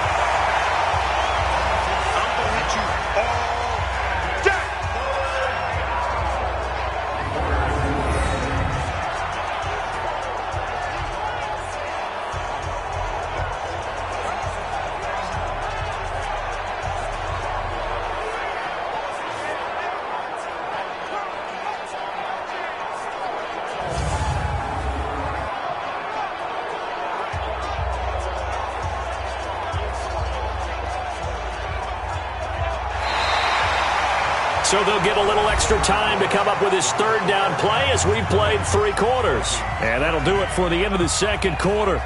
This is the NFL, and it's on EA Sports.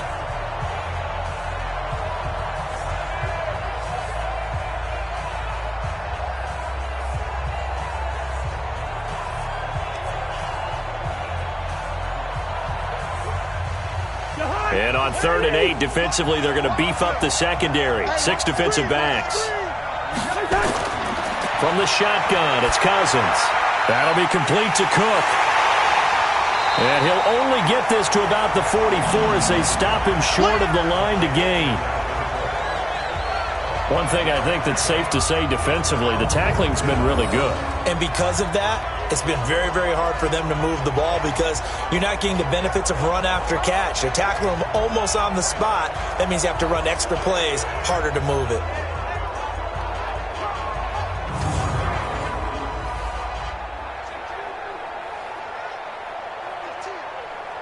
Here's Britton Colquitt now as he's on to punt for Minnesota.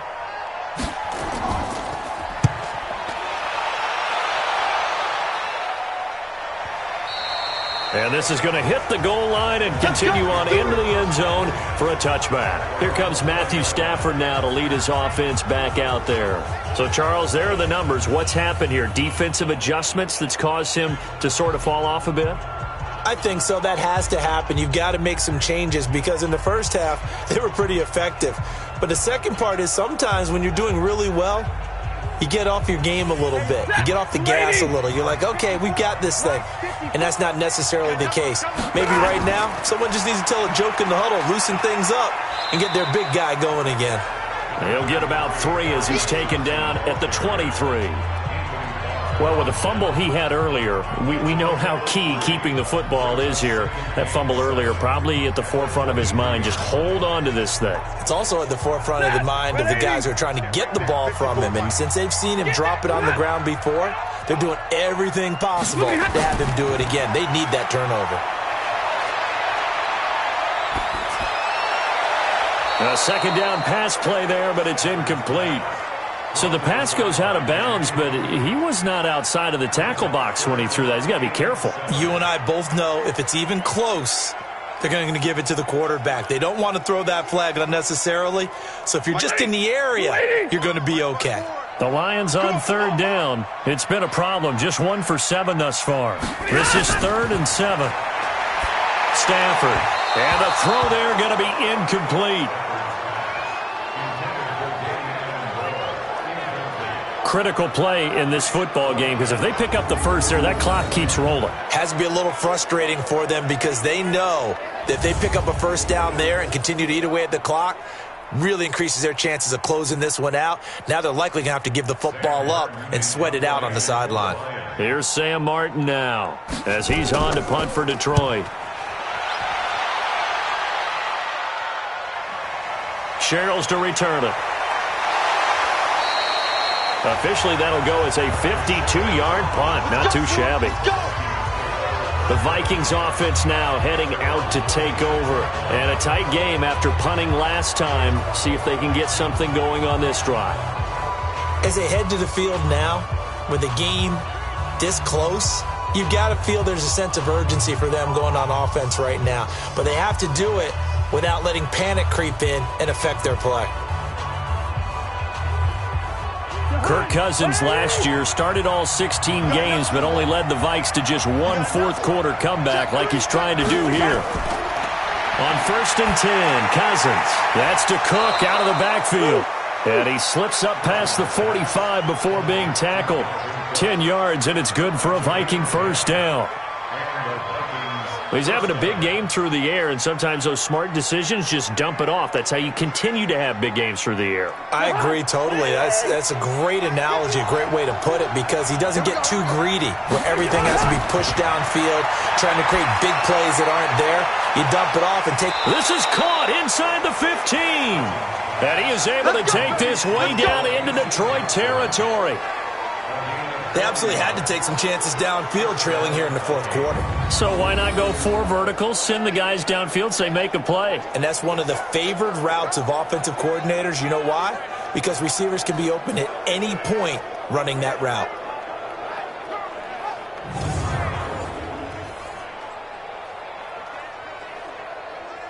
So how about this for field position after the big play? Inside the 15 now as they come up on 1st and 10. Another tote for the workhorse this afternoon. It's Cook. And he is met quickly in the backfield. Down he goes, folded like a lawn chair. Different story this time around. We had that huge gain, followed by a sizable loss here. Anytime you call an inside running play, you just know there should be a lot of congestion there. You're counting on your offensive line to take control of the line of scrimmage. That didn't happen in this case, and that play got bottled up.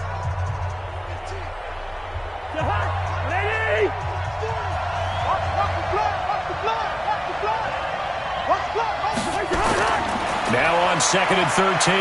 Cousins. Throwing over the middle, and it's incomplete. Knocking it away there defensively, Justin Coleman. Those throwing windows get a lot tighter near the end zone, don't they? And here's the thing. You already probably have 3 points in your hip pocket. You force a throw here and give up an interception, you come away with nothing. Especially tough in the middle third of the field where he threw that one.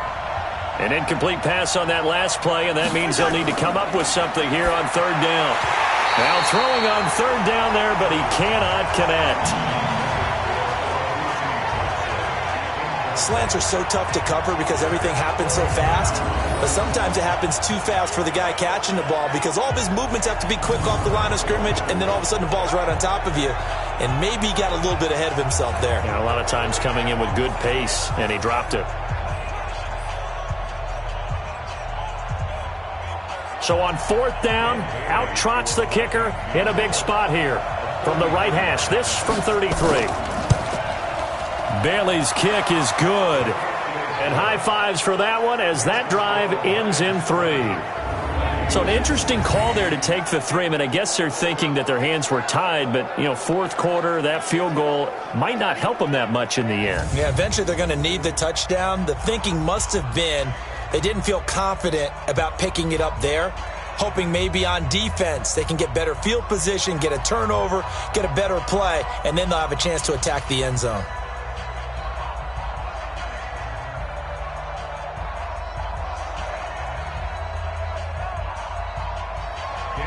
Now after the field goal, Bailey will kick it away. This fielded at the 2. And a good effort on the return there. Gets him across the 30 to the 33-yard line. Here's the Detroit offense now as they head back out onto the field. They have the lead, obviously, late in the game. I guess the good news for them is if for some reason they would make a mistake, a field goal does the opposition no good. Everyone loves to have a little bit of a cushion, and that helps you immeasurably. But the bottom line is, do all the things that you're taught in order to close out the game. Don't even let that become an issue. Yeah, but still a one-possession game. This one not fully over yet. So they'll come up 1st and 10 now from the 33. And they'll start the drive on the ground with Johnson. And able to get this one across the 45 before he's brought down. 15 yards for the Lions there on a 1st down. Do my eyes deceive me, or is he getting stronger as this game moves along?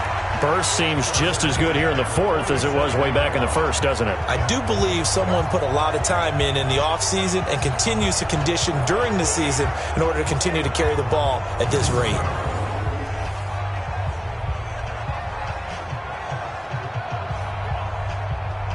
A big hitter to start the drive has him up near midfield here for 1st and 10. Now Johnson. And I think this defense knew what was coming as he is smothered behind the line. A loss of 2 there, 2nd down. That's a really alert defense there because they saw the heavy look come in from the offense, countered it with extra linebackers who brought a little bit of speed and heft, and able to really make a big-time play for their defense.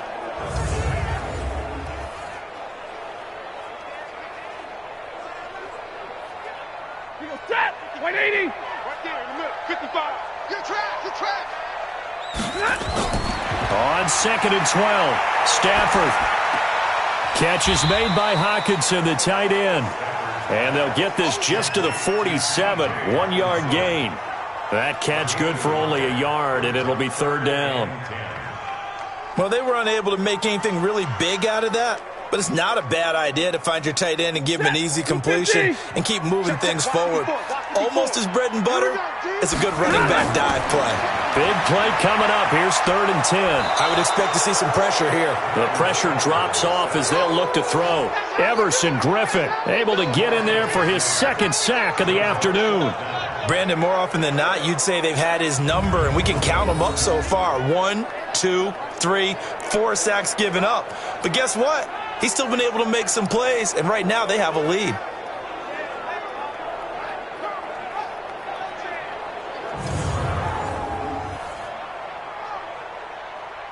Here's Sam Martin now as he's on to punt for Detroit.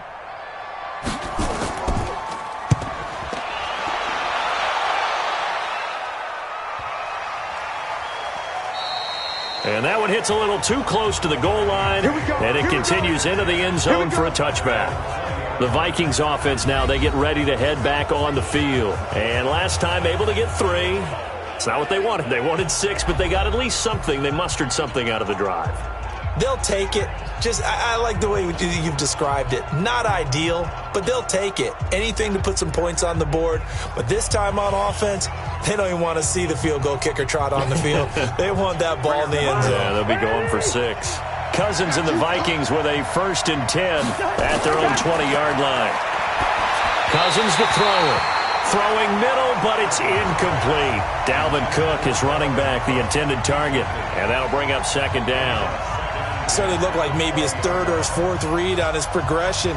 Just trying to find his outlet man that time. Ends up leading him just a bit too much. After the incompletion, here's 2nd and 10 from the 20.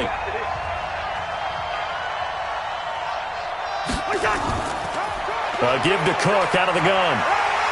Looking for a cutback lane, but nothing there as he's met at the line of scrimmage. Calling no gain on the run there, and now they'll be looking at a 3rd down. They've called his number a lot this afternoon. You wonder how much tread is left on those tires. We certainly do, but I always think back to one of my favorite coaches in the NFL, and he used to have a meeting with his running backs every year in the offseason and say, look, as many times as you're going to carry the ball, you should be able to carry it one more time, so make sure you get in shape. And he'll get this up to the 34-yard line. They get 14 there. 1st down, Vikings. And with that last play, he's now up over that 300-yard mark. And in today's NFL, it almost feels routine. And I hate that when you talk about a 300-yard passing game. To me, 300 yards still signifies excellence, and he's achieved that in this performance.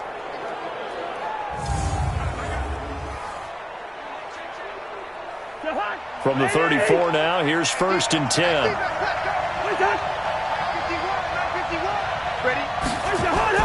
From the gun, here's Cousins. That one into the hands of Thielen, complete. And he's going to get a solid gain of 9 before being brought down. 2nd and right at a yard. Tell you what, he's been able to put the ball in some tight spots all game long. That throw, no different. Yeah, a lot of people would call it a gutsy type of a throw. I think he looks at it as, I can do it, so it's not that big of a deal to me, and I'm going to keep firing.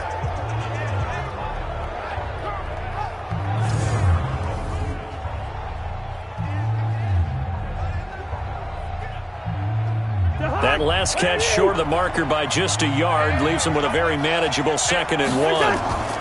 They run, Cook, and he'll be brought down right at the 45-yard line. A gain of just a yard, but it's a 1st down. 2nd and 1 is often an invitation to take the big shot downfield. Well, I bet the offensive lineman said, are you kidding? We just get on our backs and let's go get the 1st down. They love being physical.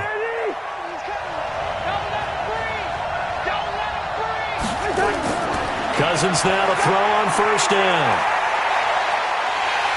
And the pressure too much that time as Cousins goes down. A'Shawn Robinson, too much to handle that time, gets the sack.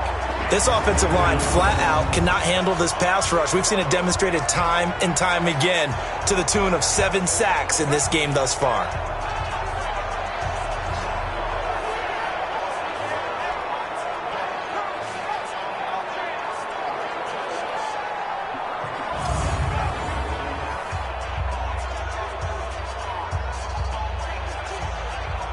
Well, they're in some hot water now after that sack. It's 2nd and 21. To throw is Cousins.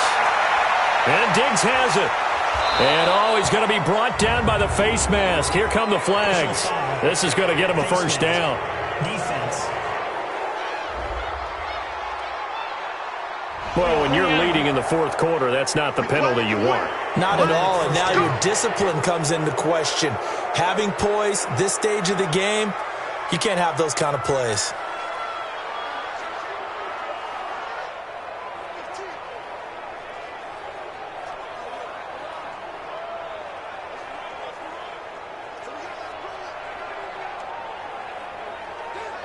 And now it's 1st and 10. A big mistake, especially when you factor in the personal foul yardage. Working out of the gun, Cousins. And under the Lions' pressure, he's brought down. The ex-Iowa Hawkeye Mike Daniels in for the sack. There's a little bit of defense right there. Nickel set, 5 defensive backs. They just snuffed out every route that was going. Quarterback never got rid of the football.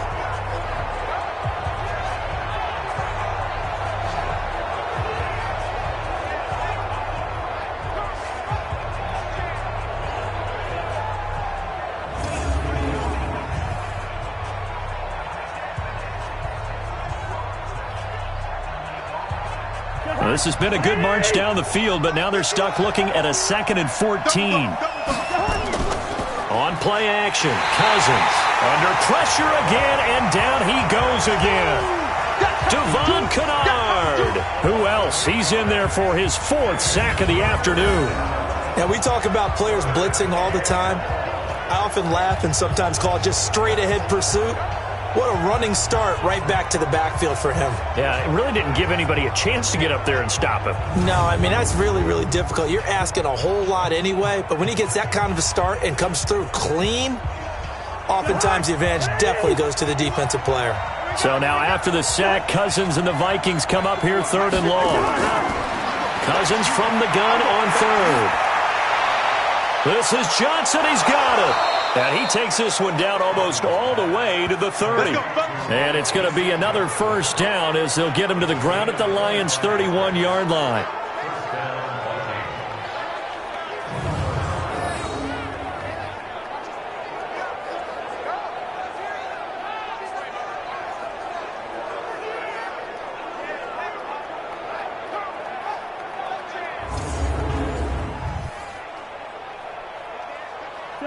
Line of scrimmage, the 31 now on 1st and 10. To throw, Cousins. And Rudolph has it, the tight end. And inside the 20 before he's brought down. He'll get 15 and a Vikings 1st down. I like how they work the tight end on a nice little under route there. And if you're going to give him that much space, he's not even going to catch the football. He's going to run away from you a little bit, and that's exactly what he just did there, picking up extra yardage.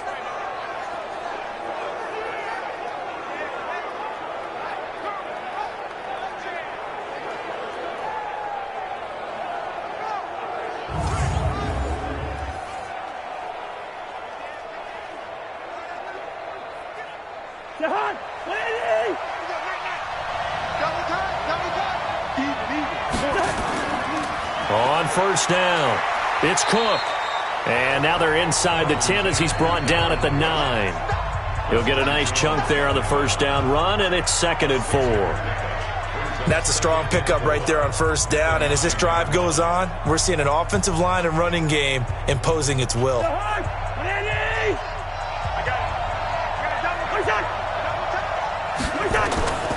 Running for the first time with a fullback, C.J. Ham. So he got free of 1 tackle but couldn't do a whole lot else. Call it a gain of 3, but not enough to move the sticks. It'll be 3rd and about a foot or 2. Brandon, all things considered, they have to feel pretty good about getting that type of a gain considering the blitz that they just had against them. The battle in the trenches never more important than right now. This is 3rd and inches. Cousins. Back in the end zone. Could he get his feet down? No, it's incomplete. Nothing doing there as the 13th play of the drive proves to be unlucky. Once you get into the red zone and the safeties have less ground to cover, you'd better be quick with your delivery. Not much space to get a ball in there. Yeah, when that field shrinks with those safeties, it's almost like there's a couple extra defenders out there, right? It certainly is. They end up taking up extra space just because there's not enough space for receivers to run through. Running for it, here's Cook. And he has the 1st down before he's tackled at the 5. They only get a hard-fought yard, but that's all they needed. It pays off the decision to go for it, 1st and goal. There wasn't even thought of a short field goal. There was no hesitation. They were going for it. I think he was thinking ahead a couple plays ago, that if he got in this situation, they were definitely going for it. And you're right. It was a confident call and a decisive run to pick it up. They'll run with Cook. And he'll get this one back to the 5-yard line, but no further than that. They'll say no gain on the play, and it'll be 2nd and goal. This defense, tough to run against. And those linebackers, they'll go side to side up the field, and there they get them for no gain. If you can't get linemen upfield to the 2nd level to occupy them, they have a field day just running to the football and putting ball carriers on the ground. Not many yards after contact when they wrap up like that.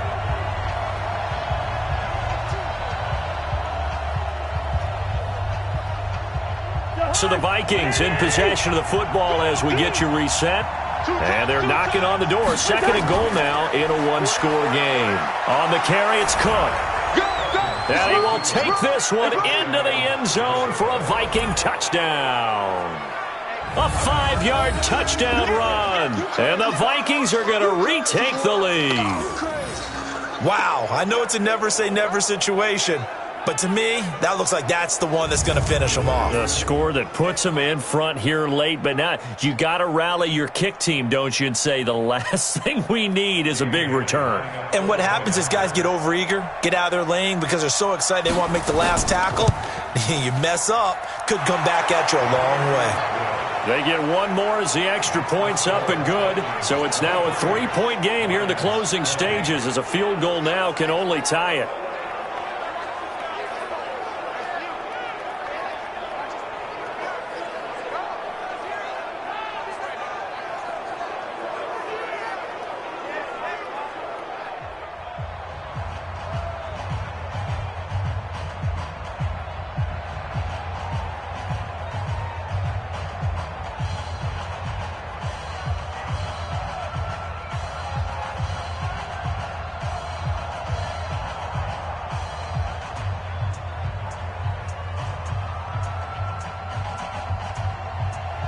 Bailey now to kick it away after the touchdown. This is taken at his 4. And a good effort on the return there. Gets him across the 30 to the 33-yard line. So Stafford and the Lions now down 23-20. A minute 53 remaining. Now they need at minimum 3 points out of this as they come up 1st and 10.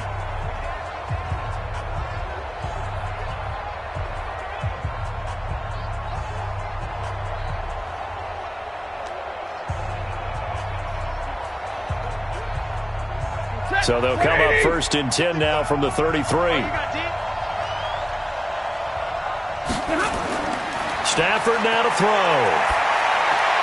Open man, he's got him, the tight end Hawkinson. And they're going to have this across midfield and inside the 45. The catch and run, good for 24 yards. Now you're right on the edge of field goal range. You've still got time, but get up to the line of scrimmage and get set. First down now, but that clock rolling. Now it's Stafford. And he can't get a throw off. He's taken down. What a huge play at this point in the game. The sack by big number 98, Linval Joseph. And they weren't in zone coverage. They were in man, and each man did his job. And that looked like vintage, old-school coverage, didn't it? Man coverage reminded me of an old Raiders team that had a Hall of Famer at one corner and a Defensive Player of the Year at the other, and they just locked people down. They try to throw on 2nd down, but this one is incomplete.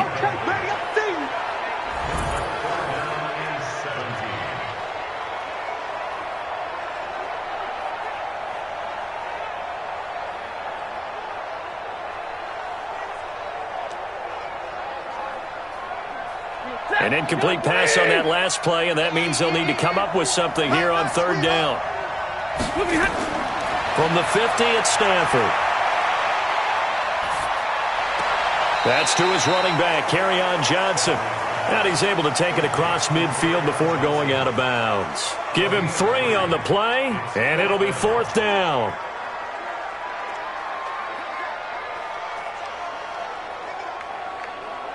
One score down. Here we go. They're going to go for it here on 4th down. Here we go on 4th. Stafford. And no, it's incomplete. They had to go for it with such little time remaining, and the Vikings defense is going to get the football back. So they'll trudge off the field with a bitter taste in their mouths after that failed 4th down conversion. Yeah, there'll be a lot of analysis there on the sidelines. Was it the right call? Was it against the right defense? Should they have even gone for it at all? Will that change what they do going forward in this game? A lot of questions to be answered by them. The defense doesn't really care. They're like, bring it on again. We'll stop you the next time, too.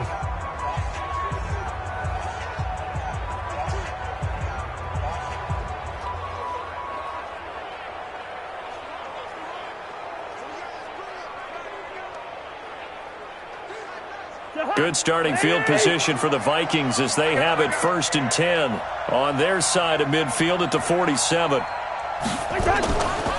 Cousins gives way to Cook, and he's going to get it across the midfield stripe into Lion territory. The Lions will use the first of their timeouts as the clock will stop with 45 seconds left to go in the game.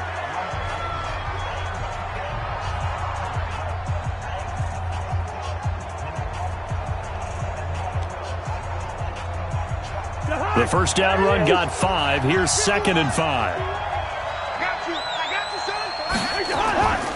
A first run for the backup, Abdullah. The Lions now going to use the second of their timeouts as they'll stop it with just over 40 seconds to go in the game.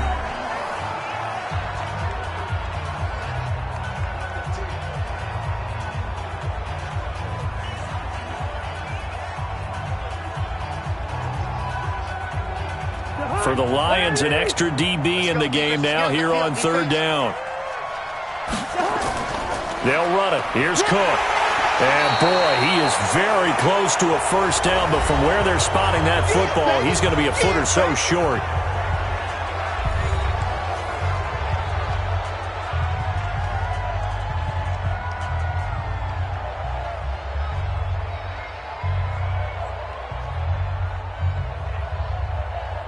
Here's Britton Colquitt now as he's on to punt for Minnesota. And it's a fake here on 4th and inches. Oh, but this is going to backfire as it's intercepted. Picked off by Quandre Diggs. And a big turnover there as his guys will get the football back.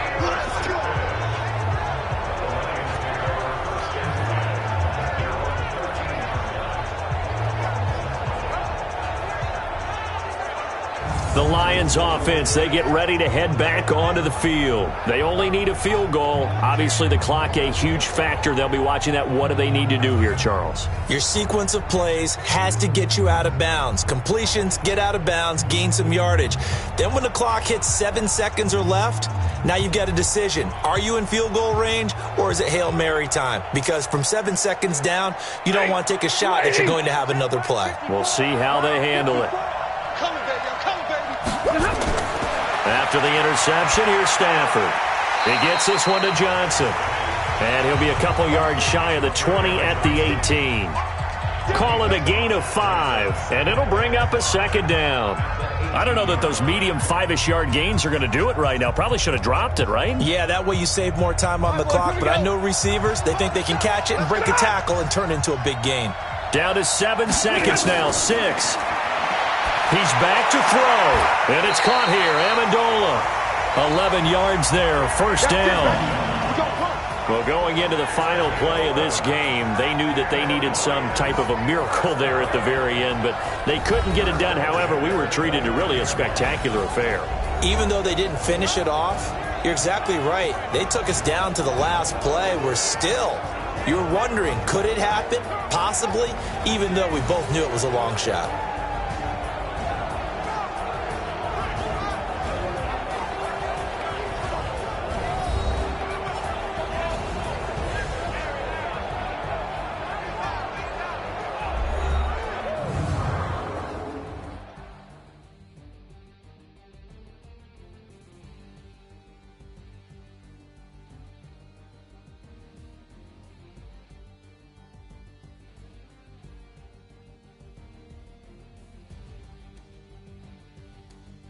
So that'll do it for us. For my partner, Charles Davis, and all the hard-working men and women on our crew, I'm Brandon Gaudin. You've been watching the NFL right here on EA Sports.